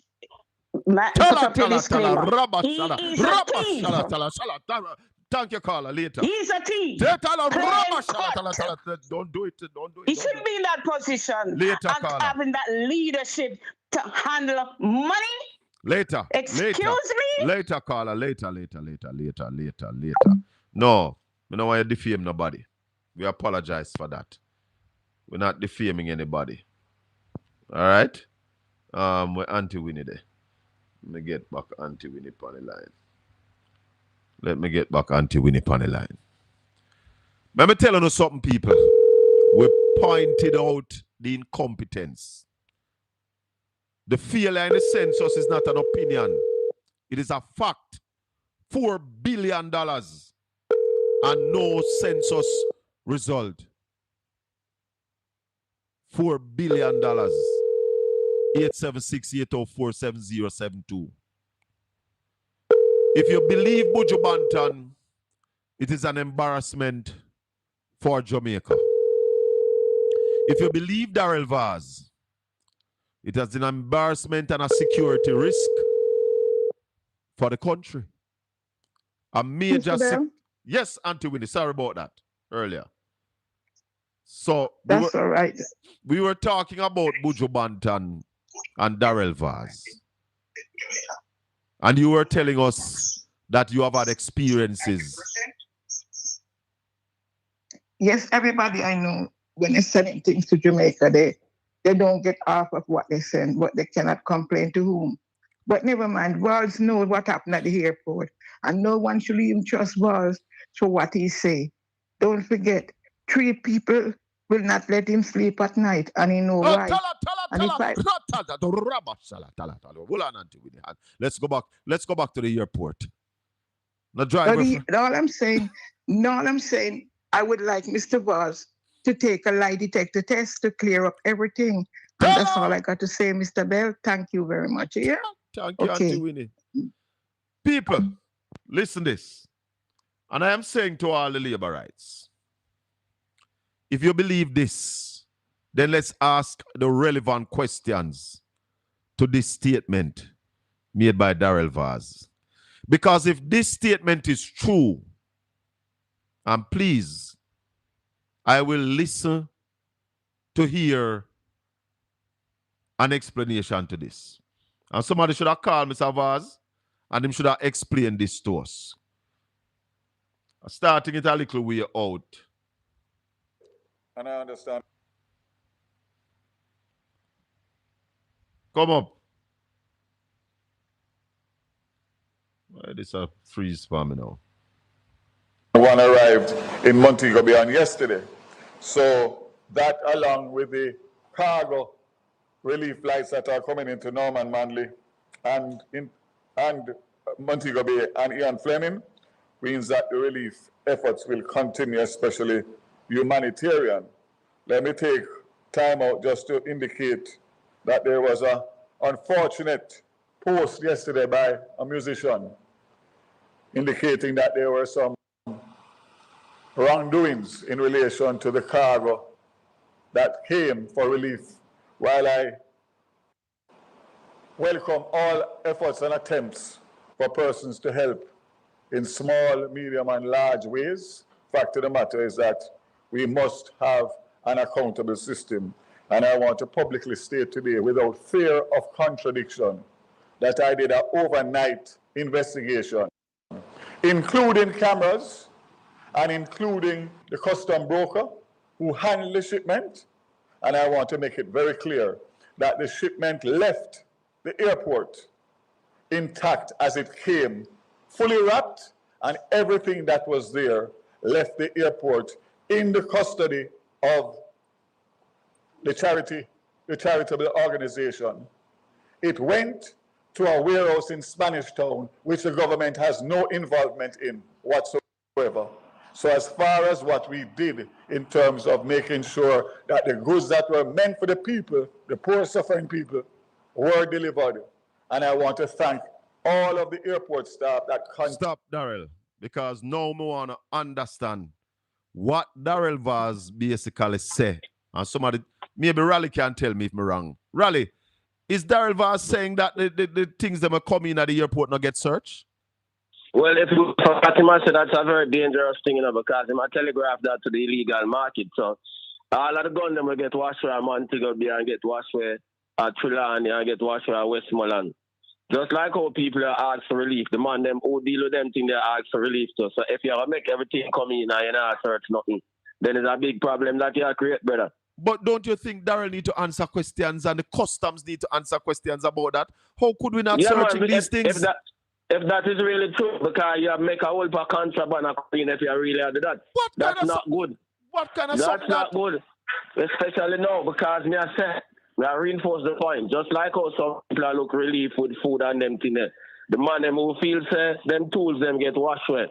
When you tell them that, a man I say, well, this is a great opportunity for bringing some stuff. Yeah. So him couldn't attack the truth with them thing there. No. Oh, so how many plane load of stuff come in and custom not check them already? What rubbish? That me I say, brother, madness that, man. Madness. Raleigh, go ahead, finish your thought.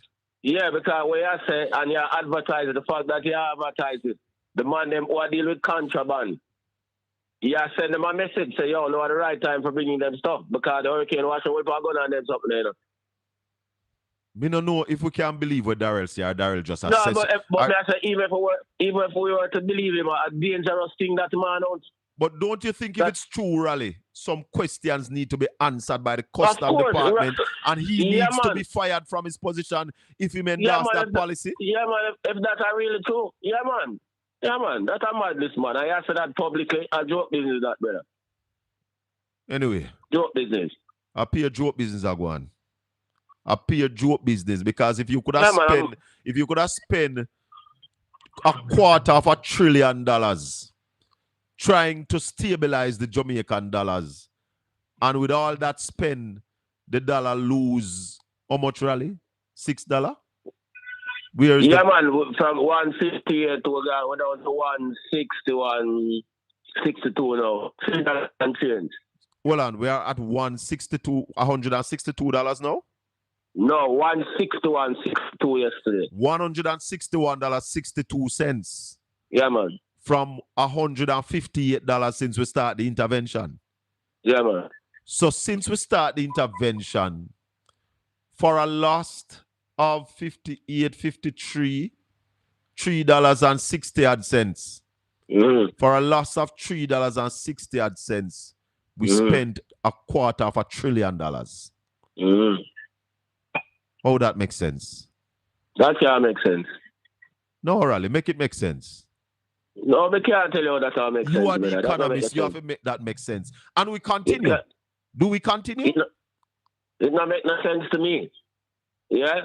It don't make no sense to me, because even since the hurricane intervention, as me I say, we gone $120 million since the hurricane intervention, and we map up $49 billion in liquidity, and we're still down to 160, 162. If you add to the rest of the whole of the year, we'll start $770 million, and we map up $145.5 billion, and we move from 158 to 160, 162. It now make no sense, brother. Who is calling on them to stop? Or can they stop the intervention, Raleigh? Can they stop? No. The Bank of Jamaica can't stop the intervention, because if the Bank of Jamaica stop the intervention and make the dollar run away, it will create a bigger problem, because for every 1% drop in the value of the Jamaican dollar, $14 billion is added to the debt and $600 million to interest payments. How much is the governor of the bank? Yeah. How much is 1% drop in the Jamaican dollar? How much money that? When the dollar drop by 1%, is all $1 $14 billion $14 billion in additional debt. No, so when we drop by 1%, when we move from 161.23 to 161.63, how much percent drop is that? Is that a whole percentage point? Or yeah, man. So far for the year, we dropped by 3% against the US dollar. So multiply 14 by 3, I see much again. 3, 4, 12, that's $42 billion in additional debt and $1.8 billion in additional interest payments. Why somebody can't come tell me say I pure foolishness Ralston attack? Because them don't know and them can't tell me nothing different. Because them don't have no numbers for the economy. We have all of the numbers them for the economy. Hold on, there are a lot of people out there defending the government. Somebody need to call me with the figures. Don't come without the figures. Call me and tell me say I pure rubbish. Call Mr. Duncan the farm. Tell the farmer chairman and EPOT Mr. Duncan for call you. I tell Governor Richard Biles to call you and tell them say a full system attack. I never want to call Minister Favor Williams because she never have a clue about not what I want. But call Biles or Duncan to tell them say a full system attack. Ralston, I would feel happy if somebody could have called me and rubbish all these figures with data. Call Prime Minister Brogan and tell him to rubbish it with data. Me I beg somebody, because this is scary, people. I mean, this is not sarcasm. Because what Ralston has been putting on the table for some time now is saying that the economy is going in the wrong direction. Yeah, man. Don't have to tell Nigel Clark that, man, and him spend hours I try to refute it and him couldn't refute it. Every time he come on my program, at 2 hours him left on the program final. Till him have to get fed up and say, boy, I have to go. I wonder if anybody from over nationwide would talk to me.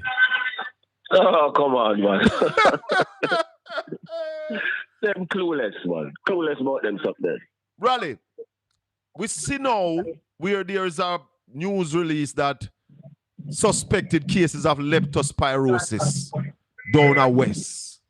Yeah, but I don't know, Colin, man. If you have the filthy water run up and down about the place, rat and roach and dead animals and them things, them things are common sense, man. Because we see people about them things for a long time. We see people down there swimming at it. We see that. We have video with people are swimming at it, people are washing at it. Yeah, man. People stand up in it barefooted. That's natural, man. That's why we need to clean up the place faster and everything. Move the people in and clean up the place faster and everything. The longer it takes for them thing there, and the more you have outbreak of them thing there, and the more it have a cost the country both financially, socially, and economically. Does the country have a data collection problem, Ralston? Well, they never do the census, so yeah, so that will be a part of the problem. But in terms of data upon the economy, data available, PIOJ, Bank of Jamaica, yeah, Statin, yeah, and then you have the external places, them IMF website, World Bank website, all them places have data upon Jamaica. But it's not just data on the economy, Raleigh. I heard a reporter from your media organization asked the man from ODPM how many people are homeless, and him say him no know. Oh well, that bad. You never hear it? That bad. No, I never hear it. But I mean that can't make sense. Oh, that will make sense. Raleigh. Oh, that will make sense. Raleigh. That can't make sense, the brother. country is in a dilemma. I'm looking for it because I want to play it for you, Raleigh. You have to hear it. That can't make sense, man. So what am I doing then? Just like he press conferences. The man say him don't know. But let's go to the question. I want you to hear the question and hear the answer. In our country. All right. Listen, Colin. Good morning, Camille Williams from Radio Jamaica / Television Jamaica. The question I have is for Commander Gale. Commander, you said that there are 146,000 structures that sustained major or severe damage in the hurricane. The question I have is how many are houses and how many of those are in the West? All right? And then the other question I have, how many families are now homeless and how many people do you have down as being homeless now? All right, Commander? So I can repeat.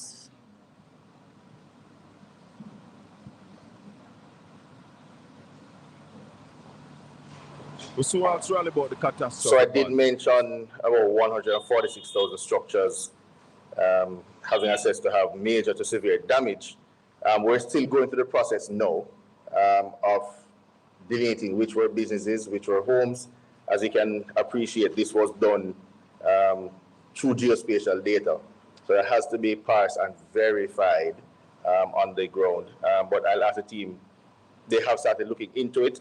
I'm tracking, however, just about 90,000 households affected and 360 persons impacted in terms of the persons. 360 or 360K? 360K, sorry. I did make that mistake on Tuesday as well. And then also the numbers of buildings. I think you gave the wrong number. Yeah, I did say 130 on Tuesday. So I meant 130,000. Thank you. So indicated here the 146,000. In terms of numbers of homeless, that is still being assessed. And I believe Minister has some fresh information. Okay. I want to hear the Minister but as I mentioned before, in shelters, just about 1,400 persons in shelters as of today. All right. I have one here for you too, since you are here. Between you or Minister Mackenzie, you could answer this, and this is from the Gleaner. There's a question about number of disabled persons in shelters as well as infants. Do we have those numbers? And if you don't, can you provide that to the Gleaner, please? Sure, come, Minister.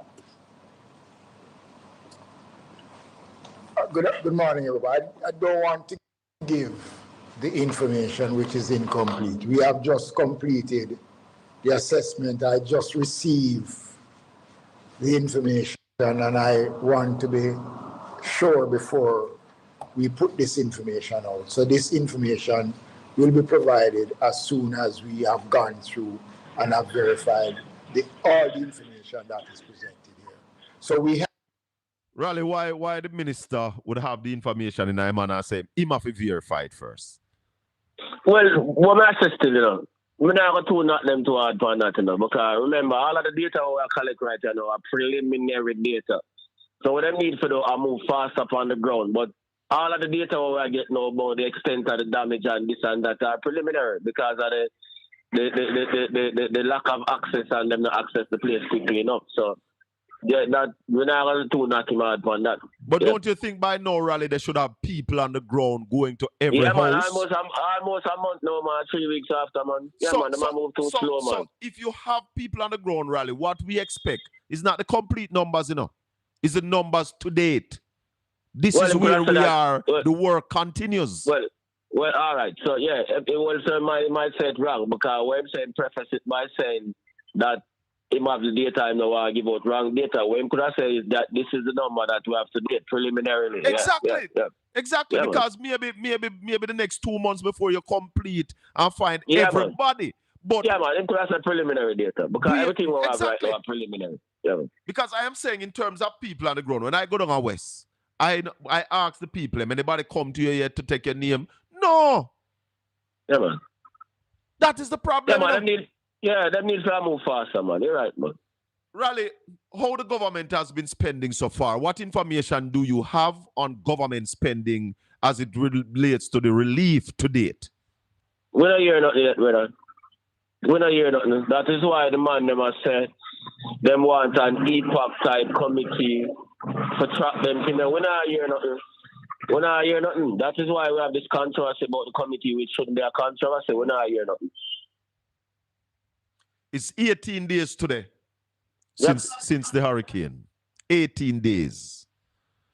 The government said they're going to put a joint select committee of parliament. The opposition is saying no to the joint select committee. There is the PAAC that deals with government spending and government operation already. What is hard to understand when the opposition said we want what the opposition is asking for, Raleigh? Tell the people. And it's not only the opposition. The joint private sector leaders sent the government a letter, right? Yes. Where they say they want a broad-based national committee. Yes. To deal with this thing. So don't make some of them want to try to politicize and make it look like Hold on. Consist of what kind of people? People from civil society, people from academia, people from the private sector, people from the government, and people from the opposition. And who would normally ahead. chair this kind of committee? Well, what some people recommend is that the Prime Minister and the leader of the opposition be co-chairman, joint chairman of the committee. So, how people out there say the opposition are asked for a unified committee and now the government put one together, the opposition are withdraw. Is it a withdrawal from the government? No, the government has not put anything together. The government wants a joint select committee of parliament. The private sector never said they want a joint select committee of parliament. Them say they want a broad-based national committee like EPOC where Peter Phillips did form. So obviously, it's not only an opposition thing, is a private sector thing. The private sector, may have the letter on my phone. Me have it too. So obviously, Catherine Silvera, hold on, man, Metro Siaga, and Mr. Leiber from Jamaica Chamber of Commerce. All of them people signed the letter. So cut the propaganda political garbage. What the opposition and the private sector is asking for, it's a broad-based oversight committee. Civil society, like NGO, private sector, academia, the church, the opposition, the government. Broad-based. A joint select committee of parliament only have on politicians. Politicians, and them are going to share it. Yeah, we don't want that. So, and we could explain something, because I want to lie with Floyd Green tell. The precedent for this was set in 2013. When the party with the government now crashed the economy and the man them lock out of the world. When the IMF are re-engaged in May of 2013, the man them said they want a broad-based national committee consisting of the same people who are talking about. Peter Phillips and Portia Simpson never blink. Yeah? Them dash for them pride and them dash for them ego. And that is how EPOC was created. EPOC are the greatest thing ever created in Jamaica. And there were labor rights and PNP on it. Yeah, man. Private sector, NGO. Yeah, that is how Biles and them man and Duncan become prominent. Because they weren't prominent in national life before them because they run them like a company. Yeah. And EPOC make them man they get prominent. Yeah? Yeah, that is how me get to go up on EPOC. Now man grand. You follow me? I said, Chris Zaka. Yeah? Who from the opposition was on EPOC? Well, at the time, opposition, the GLP at the time. Well, by the way, the opposition never even named nobody on EPOC, yeah, because they never wanted to look political, because Peter Phillips was the minister. It's just pure private sector and NGO people, trade union, agriculture people. You follow me? I said to you. So, hold on. Help me with something here. So the opposition refused to be on EPOC, or no, they weren't invited? No. The man have never want a politician. Oh, so there was no member of the government on EPOC either? No. Oh, so no politician never depend EPOC. It was private sector. But private sector people. But there were people on it who were aligned to the GLP and who were aligned to the PNP though. Yeah, man. And people who are aligned to nobody, and the technicians them from the Ministry of Finance, and the technicians them from the Bank of Jamaica. Technical people. Yes. Yeah? Who understand that is what was so successful. Who understand the running of the economy and give an oversight. Correct. So now we are saying for this disaster, you're going to include politicians, but you're going to include the same broad-based sector of the society on this committee. Yeah, man. Somebody saying that they call it a task force. Whatever they want to call it. We don't want no giant committee of parliament. Why is the government afraid of this? Maybe they have something to hide. No, they say that they are transparent and. Well, if they were transparent, they would have said no problem with that committee. Make we establish that committee and move to national consensus and move on to the people in fast. Do you think be a debate? Do you think there's still a possibility for it to happen? Well, we have to demand it, brother. I mean, if there's a possibility, we can't make them have them one way with this. We have to demand that. But there are people out there cheering on the government and say, you're awake, don't stop at all, driver. Don't stop at all. But I regard them as unpatriotic idiots. Yep. Unpatriotic? Yeah, man, idiots. People who are defending the GLP action right now are unpatriotic. I talked to Noel Scott this morning, Ralston, and we were talking about the issue with Haiti after the earthquake and the slow movement of Jamaica's government. Haiti is the example of that slow movement. What say you? Yeah, man, the same thing I go on, man. Same thing I go on. Same thing. And nobody never know which part of the money that was pledged to Haiti go either. It's true. Some people, I think it came out of the St. Catherine Municipal Corporation, are suggesting that the government use money from the International Reserve to assist with Melissa's recovery. What say you?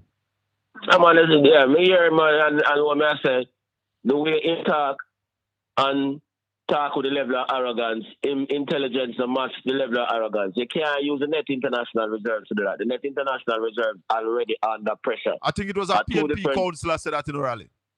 Yeah? I think it's a PNP councillor said in the same whether I'm a PNP or JLP, if they really understand how the economy works, that can't work.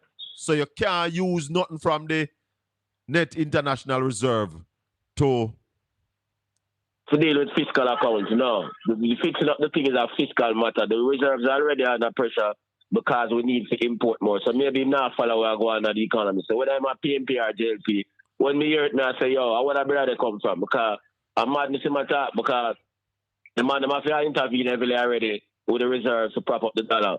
Mm-hmm. When you run down the reserves and use it to do that, what you do when the dollar come under pressure? I rubbish in my talk, man. So tell them to learn how the economy functions. So Raleigh, this constant intervention by the government, you are saying that this will continue for the foreseen future? This will continue for the foreseeable future until the Minister of Finance, who seems to be blind, deaf and dumb, come and make a statement that gives the people confidence that them know what they are doing. As long as he takes for make that statement, that will continue. Because remember, it was happening before the hurricane, yeah? So when the people them look now and say, exports have been falling dramatically, that are even before the hurricane. Now that the hurricane come and wipe out exports and then wipe out agriculture, so we have to import more food. The speculators know say, we can go and pressure the dollar and run for cover because the trade deficit are going widen, yeah? And the dollar will be under more pressure. So when him come now and say use the reserves, where matter? Clean out your savings, like you said, clean out your savings. And the rainy day come and you don't have nothing. I'm madness in my talk. Whether I'm a PMP or JLP, you don't understand. Right? Madness. Can the government find money, Ralston, to invest to grow this economy now? Because we well, know... as I tell them, I have to go borrow more money. Them have to go borrow more money because tax collections are going to be done because the economy dropped. So they have to go approach the World Bank, they have to go approach the IMF, they have to approach IDB. The World Bank give money for reconstruction. They have to borrow some money from the World Bank to build back the road them and build back the bridge them and build back the place them. They have to go deal it. What interest rate the money they come at? Well, World Bank money are cheap money. You can get money at 4 and 5% from World Bank. They have to go get more money from the China man them. So China money are the cheapest money to so tech are going to become more important than the country in terms of rebuilding roads and yep. But what we're going to do for growth? Because if we start borrowing more money, it now become more pertinent for growth. Yeah, man, they have a fast track growth, man. So you have to start build out the creative industries. You have to start build out back agriculture. Because apart from in the West, you have a whole for Island in Jamaica, you know. When you drive and look at the whole for Island. So not just down St. Elizabeth and them place the food can produce. We have acres and acres of island. Right here in Portland. Right here in Portland. Yeah, man. So we have to start plant up other places. You know? Raleigh, the catastrophe bond, somebody was asking about that a while ago. How much money has Jamaica received from those insurance? Not just the one, well, but we don't get the money from the World Bank cat bond yet, but we get money from the CRIF, the Caribbean Catastrophe Risk Insurance Facility. We get 63 million the 13th, which was so hold yesterday. on, that is the insurance that Omar Davis put in place from 2007? Yeah, man. Mm-hmm. Right. So we get 81, 62.8 and 8. Yeah, we get 70 million from them already. And we'll get another 21.1 million shortly. We still not hear from the World Bank yet when we get for them money. Nigel Clark's cat bond. And then the government not really talking to us, so we can't ask them no question. So it's why we need to hear from Minister Favor Williams, because if you come to the market and give the market a progress report, that man will say, all right, cool. So the uncertainty will ease and the pressure upon the dollar will ease. Why? You can tell me. Why? I tell you now.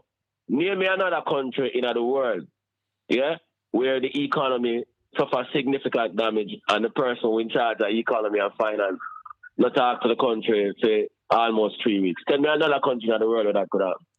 Somebody in the chat room is saying that the cat band money will be released on December 1. Well, let's see. No. Let's see. That will be good. Raleigh,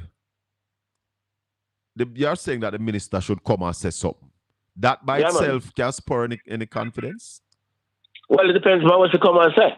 So if you come and say, by the way, we receive X from the CRIF, we get X from the cat bond on X date, and we have been in discussions with the International Monetary Fund and the World Bank and the IDB, and these are the probabilities. And this is what the government plans to do with the money. We are going to be this, we are going to be that. We're talking with the Bankers Association of Jamaica to get the interest rates down. The Development Bank will be doing this and we'll be doing that.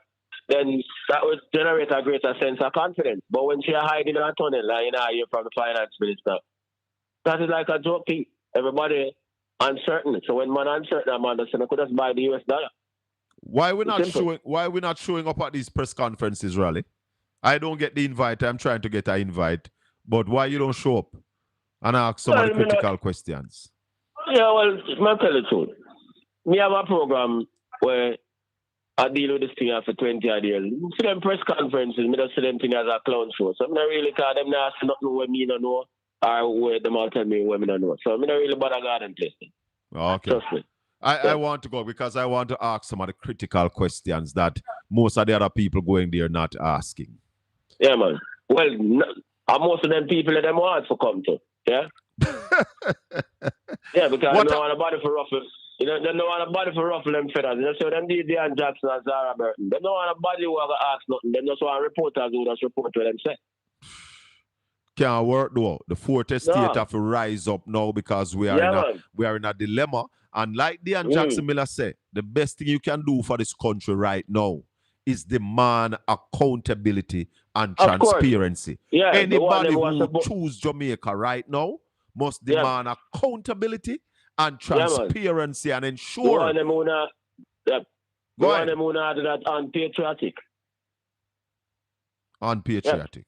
Yeah, the party supporters, them on patriotic, what does I deal with party? This at Jamaica, yeah?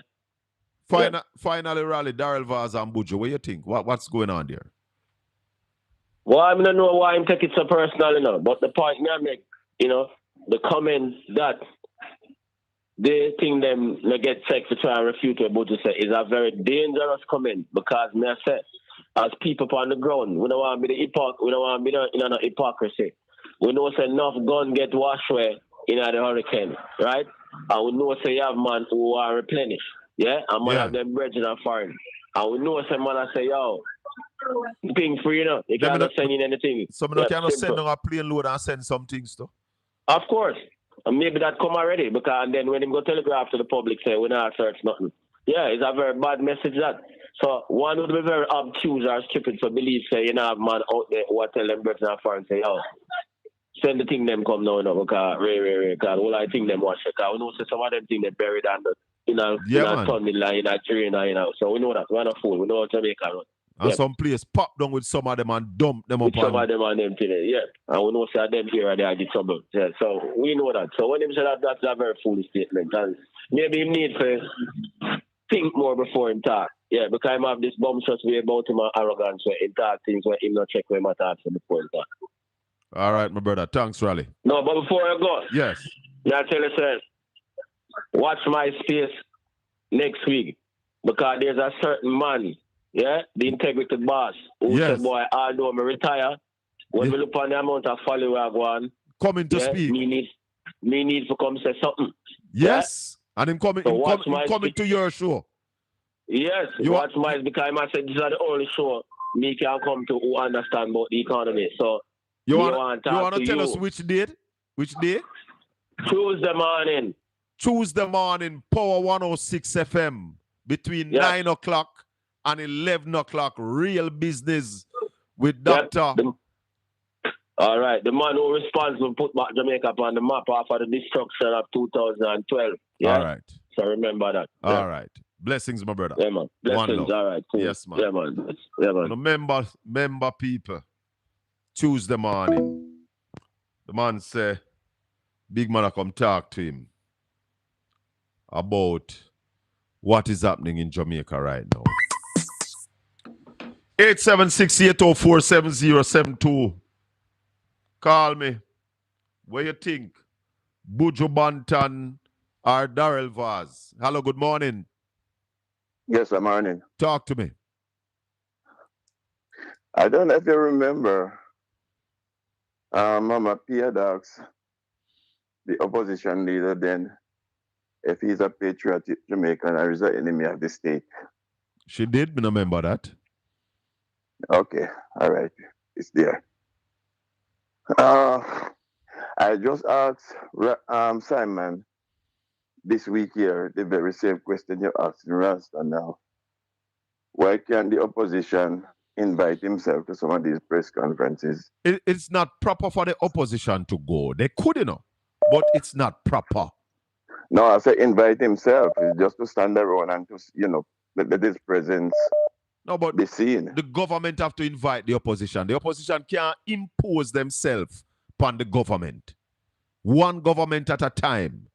Everything to do with unity. He's not going there to rule or to lead, but someday you just need to show up. No, but sit down in the audience, you can't go up on the platform. Yeah, but once they see him around, I'm pretty sure that some of those things that they've been saying, they will think twice. Boy, the journalists need to do a better job. And the journalists not doing it. I am trying to get invitation to these press conferences because questions are there to be asked. The people needs information. The people need to be educated. We have to take this thing beyond the norm right now. We can't be just following all the protocol and all of those stuff. Because we see what's been going on the ground. People have been suffering. Yes. For more than 2 weeks now. People have not been reached. They said they're gone into communities. They have somebody reading our papers, telling that giving information that is so false, that is baseless, while people have been dying. By now, the government should have had 10 days of real data coming in. For and the that's not even country, there. for the country has not been majorly impacted. And That's, therefore, what if that's the entire exactly country was what I'm impacted? saying. What would happen if the entire country was impacted? That's exactly what I'm talking about. What It's the just a hell would section happen? of the country. You know, so you see how much this thing is. I don't even know how to describe it. This is like dead. It's not moving. I've been warning you You all know, about and this government, that they have been unable to govern as government. It's politics, them are run straight. well, the decision have been already made, and I don't know really, where do you go from here? But well, you see, one thing I know for sure. Go Go ahead. No, man, you go ahead. No, yeah, the decision have been already made, and so it's just to find another way around this. And this is why I'm saying that something has to be done outside of the norm. I just say, well, then he can't just show up like that. But I'm telling you, something has to be done because people are gonna be dying for hunger, for thirst, for being homeless. This thing is dread. I've never seen anything like this. I can't even imagine what people have been dealing with right now. Hey. Right down there across the south coast going into the west coast right there. It's very bad. It's bad. And the government is on slow. I say that without any fear of contradiction. There's no urgency in getting relief to the people or for the people. I guess the government really don't have those things on his mind. And the next thing I was saying that, I heard the government said that for sure they were going to put a second city in St. Elizabeth, which there was no place to put a second city.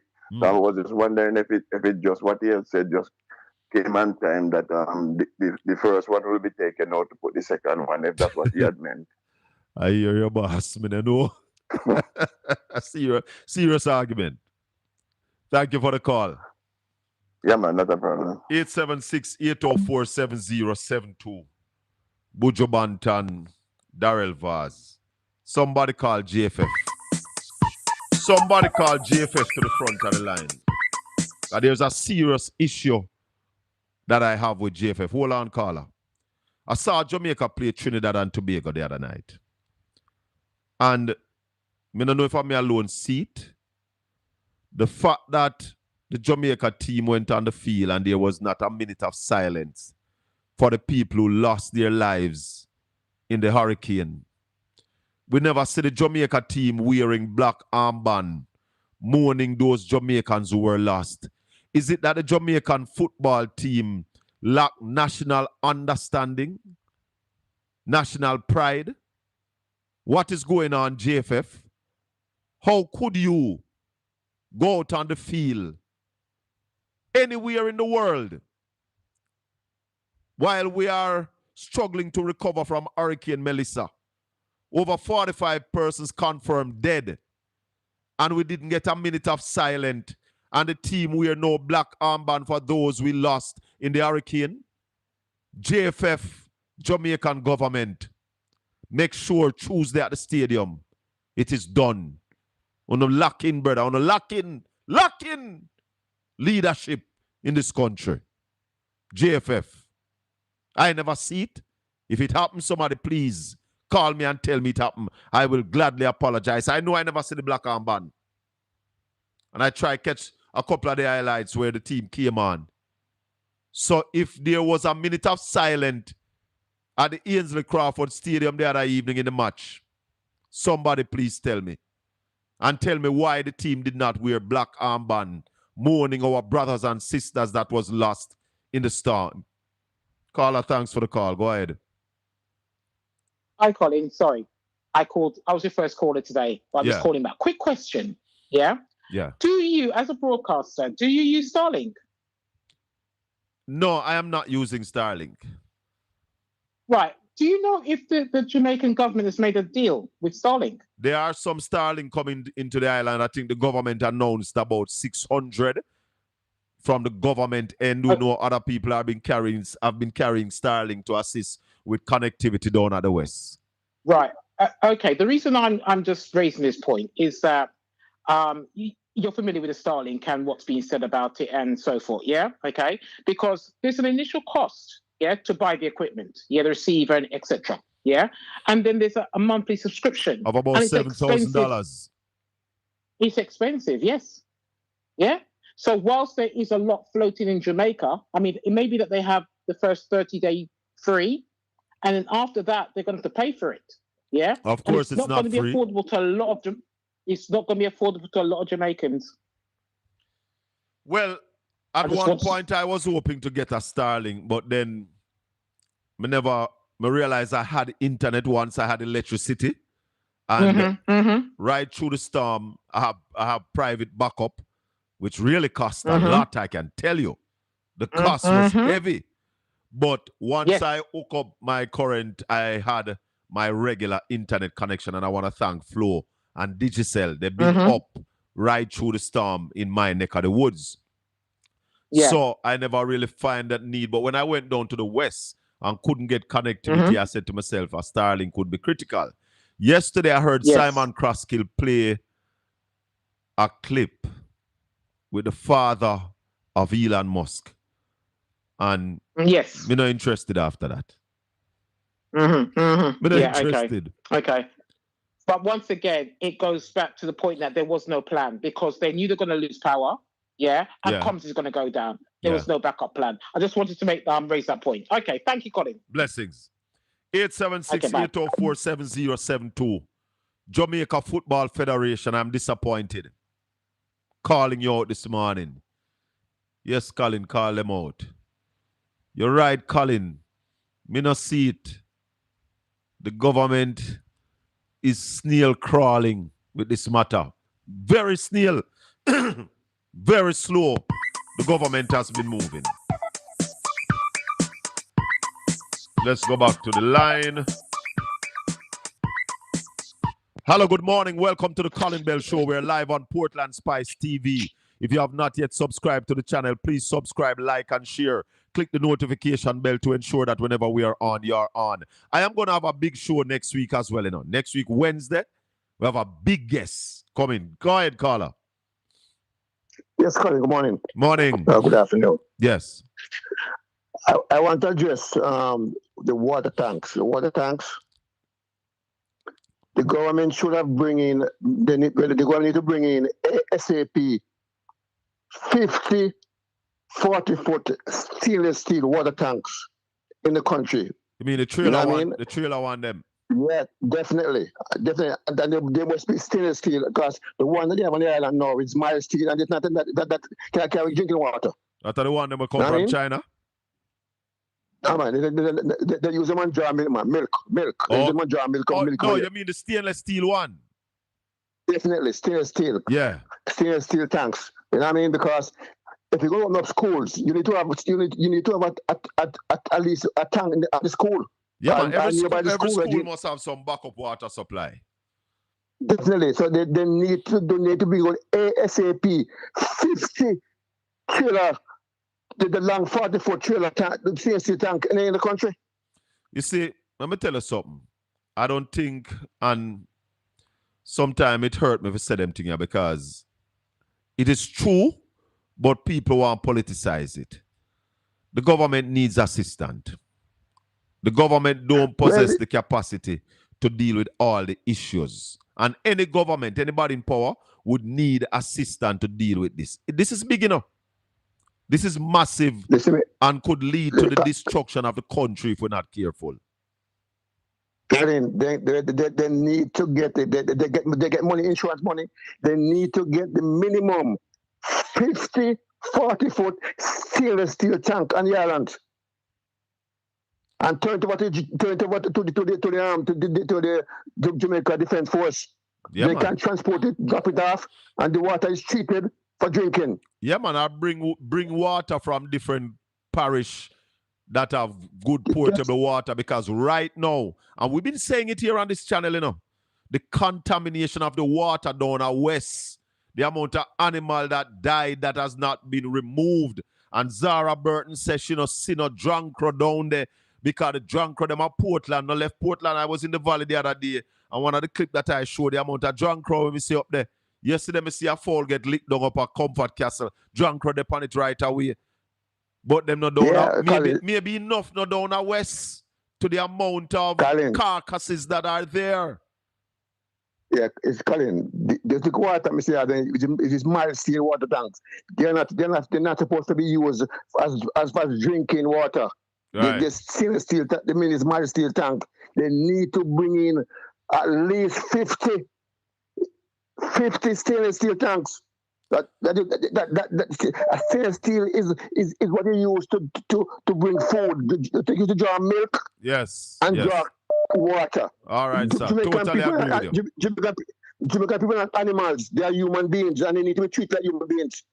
They're not being treated like human beings right now. Yeah, the man could have tell you how much building damage, but him couldn't tell you how much people homeless. Little more. Colin. Yeah. Colin, can you use your program to ask the government to bring in at least 50 stainless steel tanks in the country, mate? But you just did it, and I endorsed it. All right.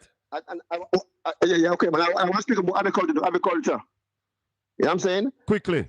Jamaica is at a level place. They need to bring in tillers to give the small farmers so they can till the land on top of the hill. Well, Omar Newell asked that in the parliament the other day if the Minister of Agriculture would assist with handheld machine that people with upon hillside can use. But one of the things we must do is start taking people off of the arable lands, the lands that should be used for farming, that we can mechanize those lands and put people on some hillside where you won't flood out. All right? Thank you for the call. Colin, take care, mate. Yeah, man. Some people are talking about Kirkvine where the water is rising down there in Manchester. I am asking why we not see nobody try start pump off none of the water there yet. The water they can't pump off. Is it that it is not possible to pump it out? Or a natural lake is there? Brother, how you doing? Where's the president? You know, I have to shout you because if you remember, I called you and I said, sure, for my thoughts and interests about shipping goods for relief in Jamaica. Yeah. All right. You see that my story was correct? Oh, you didn't tell me, say again. If it's true good you attack, when we say how can we assure that it's gonna lead the war? With what you said. Yes. And if it's true what you're talking, that is totally answering my question. And I listened to Sir Darrell. Speak. And it tells me he don't know one crap what he's talking about. Why? Because I work at the airport. Yes, we never remember that. You know. Talk to me. I work at both airports as in managerial position. And not just managerial position, but also security position. And I saw some stealing take place down there. So it is so professional. Missy man thief television, man thief bicycle, one new thief one bicycle. And the little boy in a custom, a crying bicycle. It touched the thief hard. And then go back to the bicycle and hand it to the little boy and say, oh, it was leaned up beside a cat outside. So Mr. Vance. So tell me something. How them take off them thing there for the airport now? Like Bourgeois say, them search everything. How the workers then come out with them something there? Let me tell you what happened now, Shaka. You have the carts that pick up the drive to the side and they load up the carts, right? Yeah. When them load up the carts, and just one cart they load and then ship off the cart to the conveyor. They ship 4 or 5 carts. They're not supposed to ship more than 5 at a time due to OSHA regulation, right? Because it's they call it a danger to drive with more than 5 cars at a time. Okay. So they minimize the amount to 5. When them guys are transport the car, by right, a security guard should have been on that cart with him. Many times, the driver jump on because he wants to speed up to get the work done fast, and jumps on his own, and he can switch a card if he get that chance, or take out something out of the card, put in one of the empty trailer, draw up the curtain, and run the drop off doors. Now, leaving the plane, he can leave with 5 cards, and there's nobody to count the amount of cards at the chute to send around the container, to send around it to the passengers. So it's not that the security call Colin and say 5 cards coming around. The security sign off 5 cards going around. Go home and they sign off the amount that come around. But the question I'm asking, after them thief it between the plane and the conveyor belt or the plane and the truck, how them leave the airport with it? It's one of the same card carries the garbage from the plane to the garbage dump. And the same car, if I me thief it, me know which cars have the garbage, the product in it. Pack the garbage in that, carry it down at the dump, and afterward, me come pick it up. All right, my boss. Me say that. So you believe Buju or you believe Darrell? I will believe Buju. But tell me what Mr. Darrell should have done. He said, Buju, I'm sorry to hear your thing. I wish you would have come to me as me and your friend. We know each other. I mean, we talk about it. I mean, we investigate it before it goes on social media. And then I'm going to do an investigation and go back to Buju. Deal with who to deal with. But when he won't come out and defend it, he's only doing a political job. What about the fact what Darrell say the cargo was intact, leave intact, same as it came? My understanding from that the cargo was not searched. What say you about that? He should be ashamed of himself to say something like that. He should be ashamed of himself to say something like that. You see, when the man there pass through the airport, yeah. When the man there pass through the airport, them when they have their own security and everything and walk with them, they don't even carry their luggage. Right? And they say, I'm gonna hold a push a trolley. And then we have to customer and then go through. Right? Customer just taking documents and we have to them and then go through. Yeah. Right? How many times I go through customer never tell them go right through? Unless you want to look back. Yeah, well, me travel light, so all the while me get that. So you ask anybody how much time they go to custom and was able to pass through without being searched. As me said, especially if you are Jamaican. As I said to you, maybe me are the wrong person because coming home into Jamaica, a whole heap of time me just walk. Because you're empty. Me have my flight pack, I'm a nap, I'm a backpack. That's it, I'm gone. Sometimes because they just you're empty, Shaka. Yeah, them just take the paper, I'm gone. So me are the wrong person to ask that question there, yeah. But because you're empty. The fact is because you're empty. Yeah. But people that come with them luggage are going to get searched.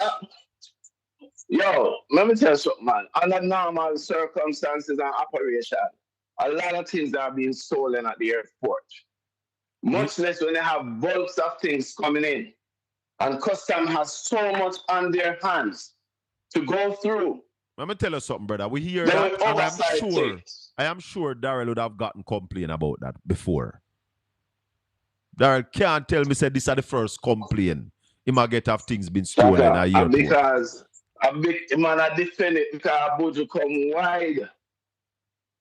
Yeah, and that's why the man I defend it. And then Buju attack them.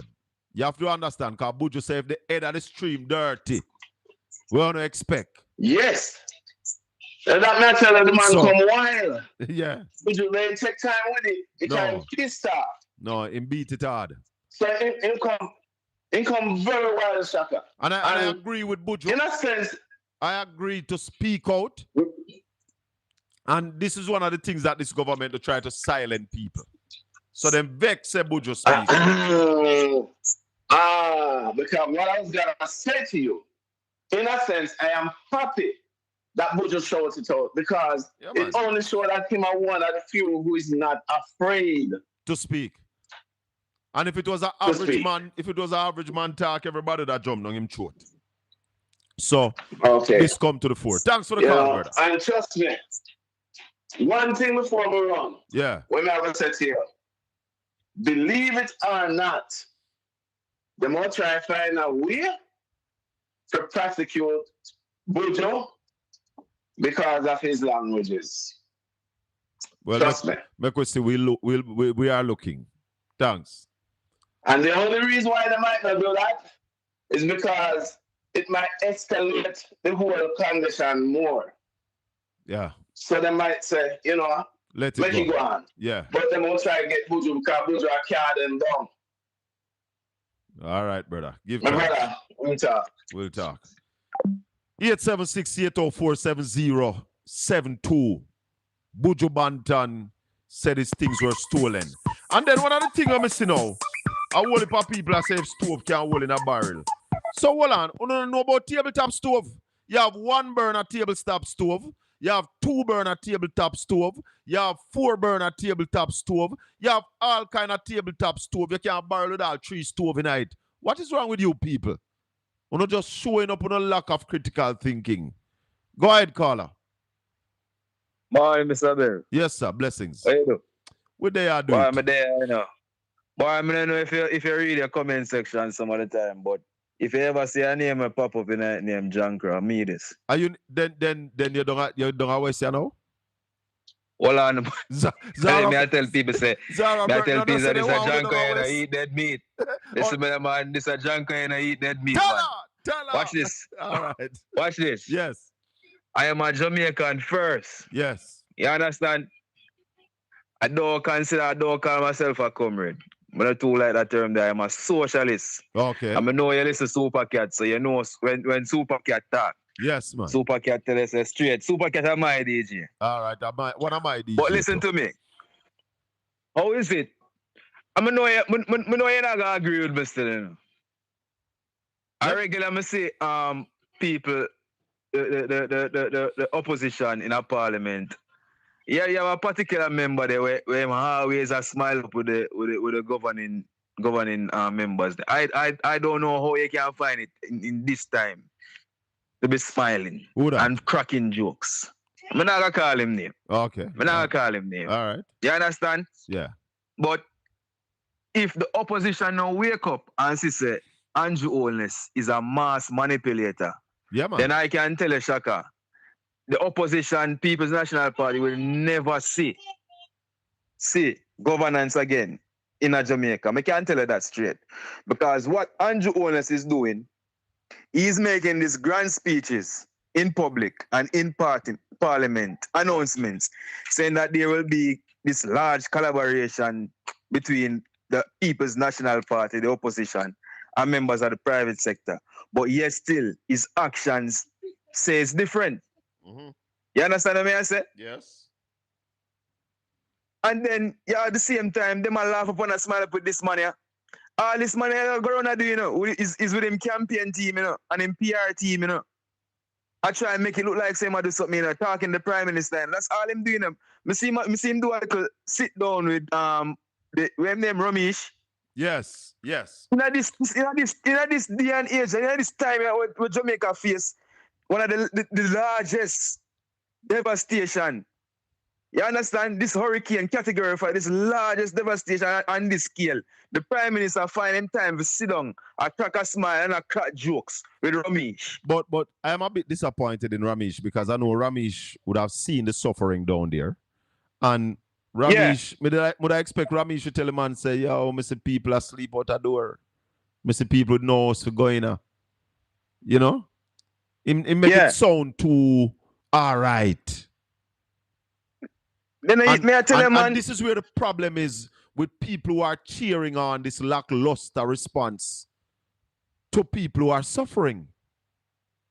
This is the problem. We must Can't be hold our Rasta. leaders accountable. Tell them what is going wrong. But there is no one there to hold them accountable. Dayton are the only one must stand up in a parliament and ask the critical questions them, you know. Dayton Campbell. You understand? Mr. Ian Hayes talk about him now go push out him business in the public because international media. So when is the time you're gonna do it? When is going to be the right time to do it? They need to call out this Prime Minister and him crap that him going on with. Call him out. Put the pressure upon him. You cannot smile up with Andrew Holness. That is the reason why I call myself John Kennedy, because listen, you cannot reason with a labor right. Labor right now have no reasoning. PNP. Labor right is a danger to their own self. You have to deal with that. You have to deal with junk like junker. You can't deal with them like civilized people. That is the reason why I call myself John Kennedy. How I say, and PNP need to understand. Labor right now like PNP. And hit me, I tell you, all right, look on it when Mark Golden crack the joke with Juliet Owens. And say, I hope this is a new day for her. You look on the woman face and saw the woman is serious. Look here, no man. You know, see how she come out of parliament, come deal with the thing. She and not hit take me, I no tell them, and then prisoners. how you feel pet up, how you feel pretty up and a pet up labor and a pet up Andrew Holness. Brush him in a parliament, man. Yeah, man. Call him out, man, and him nonsense, man. This will go almost in 3 weeks, and you gotta tell me, say, people now have proper shelter for sleeping right now, and Andrew Holness find time to sit down on TV, a crack joke and a smile. What kind of leader this will have? Who is there to hold him accountable? Morgan Heritage say we don't see nothing to smile about. There's nothing to smile about right now. Nothing. Nothing, John. Another thing, yeah, go down Westmoreland anytime soon. Yeah, we're planning next trip to go back down there. We were thinking about Thursday, but it might not be Thursday. But we're planning a trip. May I organize something with my job, you know. Them give me a huge assistance. Well, may I try organize up some canned food. Yes. And it look like it got big. All so right. may I try organize something, but I need somebody for waiting him there, for collaborated. Because nothing what me I go do, I go ever go through this government. And not this government. Daryl Vaz have no moral authority for call out anybody at all. Every ministry where Daryl Vaz going in there is some sort of controversy where it relates to corruption. Every single ministry. Whether it be technology, whether it be housing and land, let's say the property they sell for how much we name there. For less than its value. Yeah, you mean was Daryl Vaz in charge, you know? You mean rooms on the beach? Yes. Short me little more, I could talk about that way you just talk about. I could talk a little more. Yeah, we need to collaborate because no problem. We need to organize up this thing. Yeah. All right, me link you. All right, respect. Yeah, man. We're taking 1 or 2 more calls. 876-7072. This is the Colin Bell Show. We are live on Portland Spice TV. Me or a man said the PNP set up them own website. Yeah, the PNP trying to get funds and legally so to assist people who are not being assisted quickly. Go ahead, caller. Good morning to you, Mr. Bell. Hold on, don't move. Hold the line. 876-804-7072. Good morning. Bless up yourself, Colin, and bless up to your listeners. I have to agree with Janko 100%. Hold the line. May I come back to you? Hold on. Go ahead, caller. Yes, Mr. Bell. Morning. Morning. All right. So, you see, this government, whenever you talk anything about the government or anything going on in the country, they say that you have a political motive. Yes. So, I am wondering if Jamaica people is satisfied with everything that is going on in the country. Well, that's what we need to ask the people them where they on social media support the government lackluster performance. We need to go on their page and ask them if they are comfortable with everything. Tell us the things that they are good with. Everything. And I want you to note that at the rest of the country, at the roads them driving on the other roads then in the other part of the country, there's a lot of patrols, so nobody now pay no attention to the other part of the country then.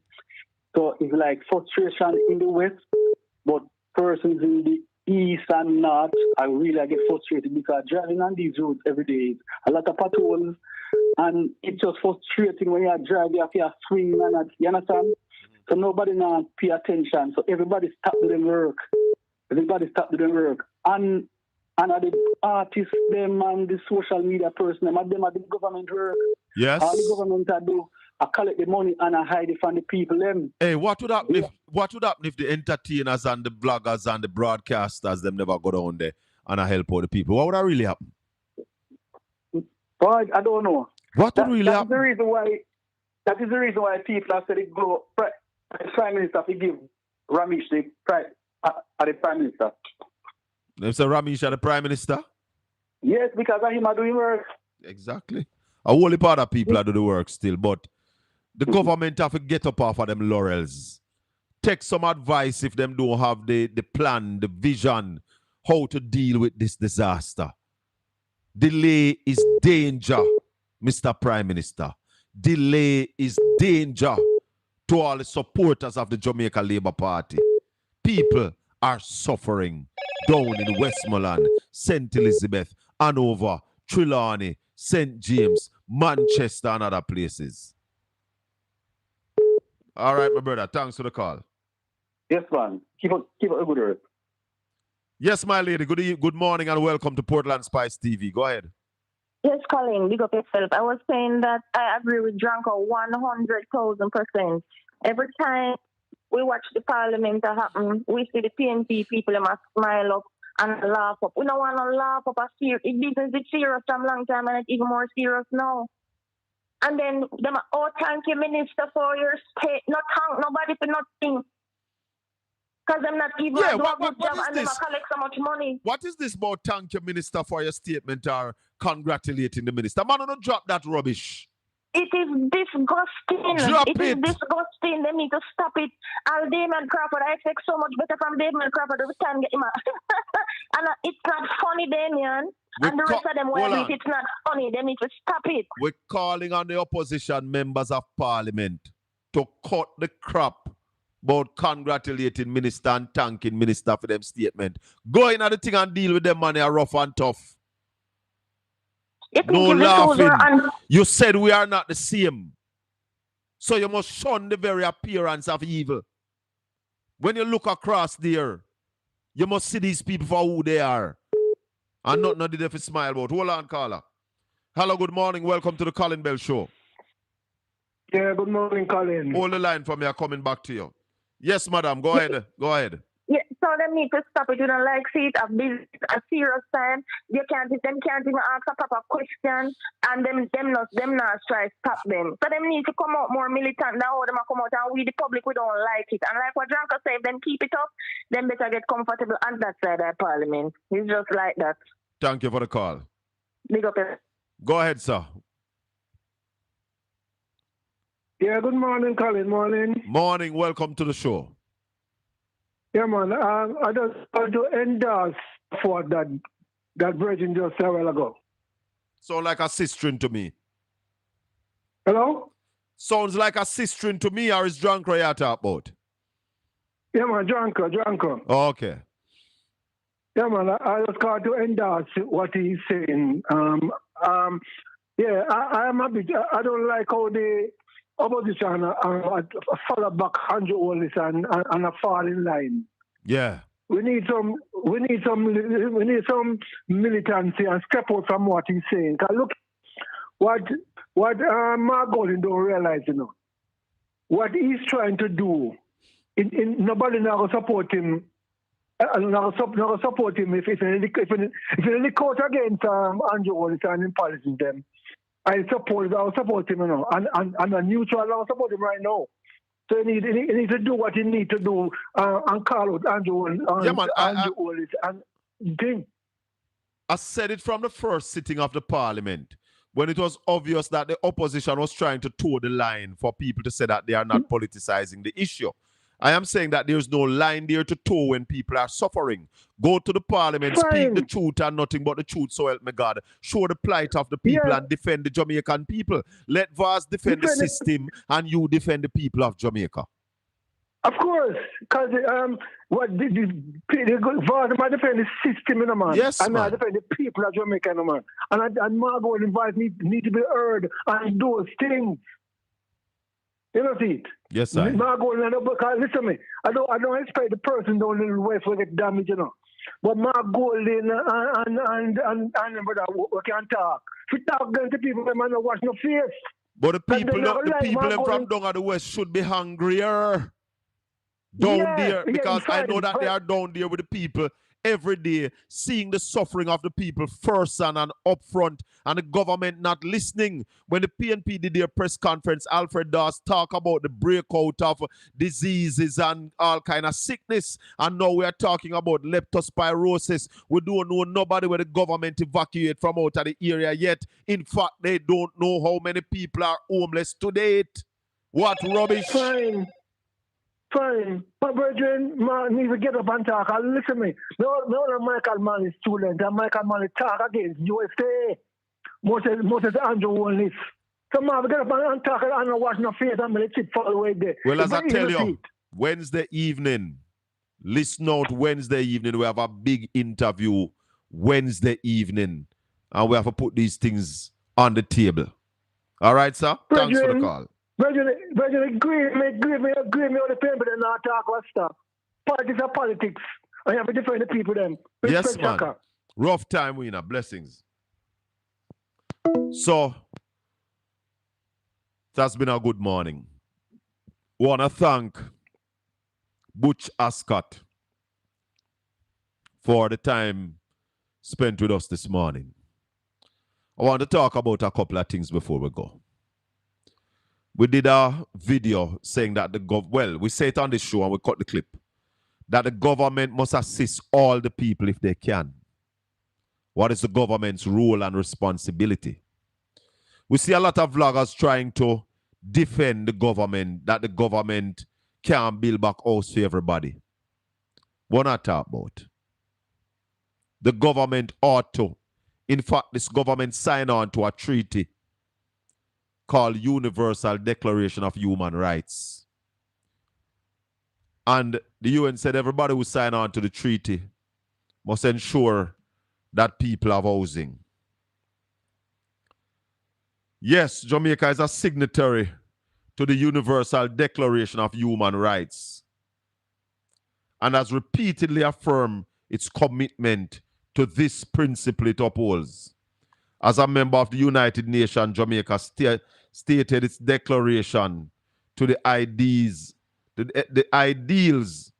of UDHR, that's the Universal Declaration of Human Rights, and its role.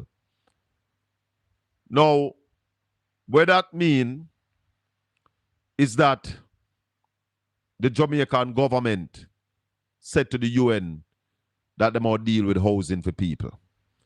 We research if Jamaica Charter of Rights give a right to shelter, and it doesn't. But by way of the signatory of the UDHR, puts Jamaica in that place to ensure that its people have housing.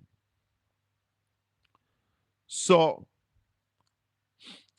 the Universal Declaration of Human Rights, Article 25(1), states that everyone has a right to standard of living adequate. I want to read that phone up. Let me go back. Let me just answer the call, and then I'll go to that. Caller, good morning. Hold the line for me, please. Hold on for me. Hold on the caller. Hello, good morning. Hold on, please. Hold on. So the Universal Declaration of Human Rights, Article 5(1), states that everyone has the right to a standard of living adequate for the health and well-being of himself, in family, including food, clothing, housing, and medical care and necessary social service. Jamaica sign on to that. Go ahead, caller. Hello? That's Mr. Chaka, morning. Morning, sir. A long time I don't hear you. Nobody know you from Junior yet. More you from Junior than I'm be there. Yes, sir. Go ahead. Oh, yeah, sir. Everything good? Yes, man. There.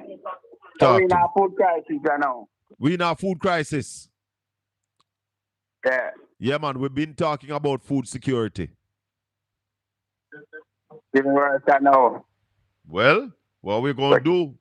What we gonna do? We can't buy wrong position, you know. How we say? I know now go there. Maybe not now go there. Rally tell we this morning we have to go import more. The food importation bill was looking at about $2 billion. Look like it might go over that this year. Yeah, gone up that now. Gone more double now. Problem, brother. Problem.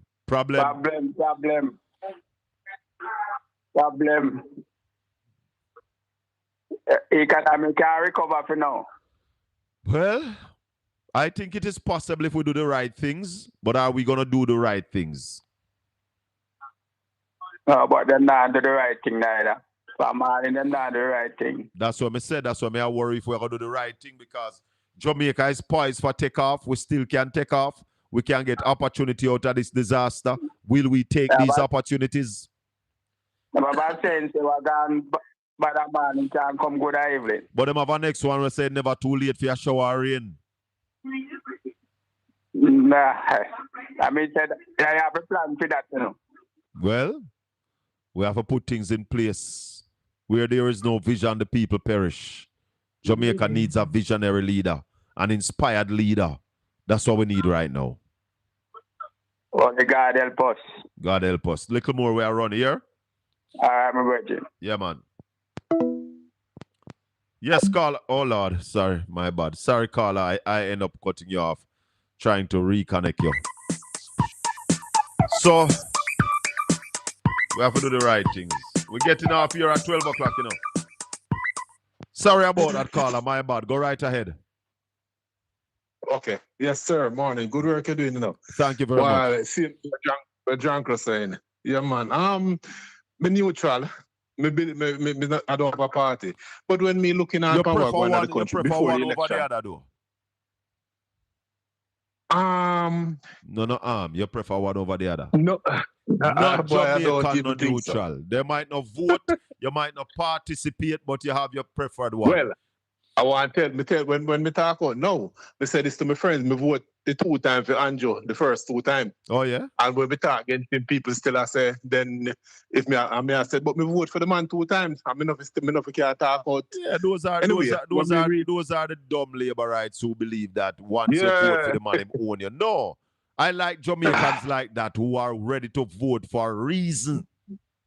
Yeah, man. I tell you, so I give him a chance and see me up to as a young man and see if we want to make a difference in the country. Yes. And it wasn't, you know. But me right now, as me say, me basically kind of neutral and seeing the complicity of the opposition, them need to be stronger. Yes, them too soft, opposition need to be a fire right now, man. Government, yeah, man. Them government must be peppered in the man. parliament, man. Pepper them. Yeah, man. They cannot. Yeah, People man. are They can't soft with them guys. Because them guys are evil body, no, man. Yeah, man. I have them reasons to beat them. You have reasons to beat them. Just speak the truth. Yes, man. The whole truth and nothing but the truth. That's all them the opposition need to do. Yes, because even when the lady never shake Andrew Wellness hand, and the man did I said, no man, shake him, man. The evil, the lady said the evil. That's why I say, and yeah, force her, the lady to shake him hand. The lady said the evil, because enough people can discern evil.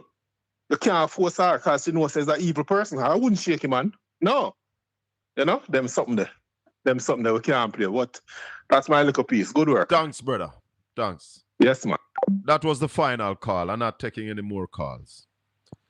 Just to say to the people who don't understand the rules and function of government, the government is responsible to help see the people them get back on them feet. Government have responsibility. We talk about the housing. And the government need to deal with housing for the people them will lose them house.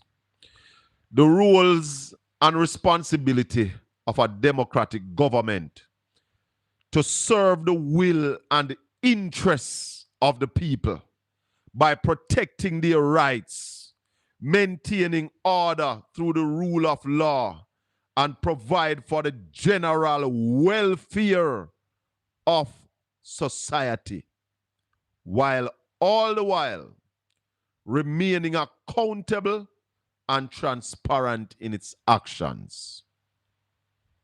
What is welfare? You hear me say? The role and responsibility of a democratic government to serve the will and interest of the people, not of themselves, by protecting their rights. So, Darrell, your first responsibility was to protect Buju's rights, even though him speak out and you never like it. It's not the system. The government must maintain order through the rule of law and providing for the general welfare of society. So, I understand the people where I say the government no need to do it. I understand them. You have some countries that shelter is a right. You have a right to shelter. South Africa, Scotland, and other countries. But as I said, Jamaica is a signatory to the Universal Declaration of Human Rights. That states that the fact that they are a signatory to it, they must deal with housing. There's also another one that says Jamaica is a part of, hold on, caller, the International Covenant on Economic, Social, and Cultural Rights. Jamaica is a signatory to that as well. It says this treaty obligates its state parties to take appropriate steps to realize the right to adequate housing. Jamaica signed on to the International Covenant on Economic, Social, and Cultural Rights. This treaty obligates its partners, it obligates its state parties to take appropriate steps to realize the right to adequate housing. Government have a role to play. I did say final call, but may I answer you, so go ahead, caller. Yeah, Colin. Yeah. What I'm saying, Mr. Wellness Advisor, see? You? No, Papa Nani, Mr. Wellness Advisor. Okay. He called Cliff Hughes around a month ago or so. He told Cliff Hughes that either his wife or a family member sent a barrel to him. And the man them empty the barrel at the airport, take out shoes, take out clothes and everything. Yeah?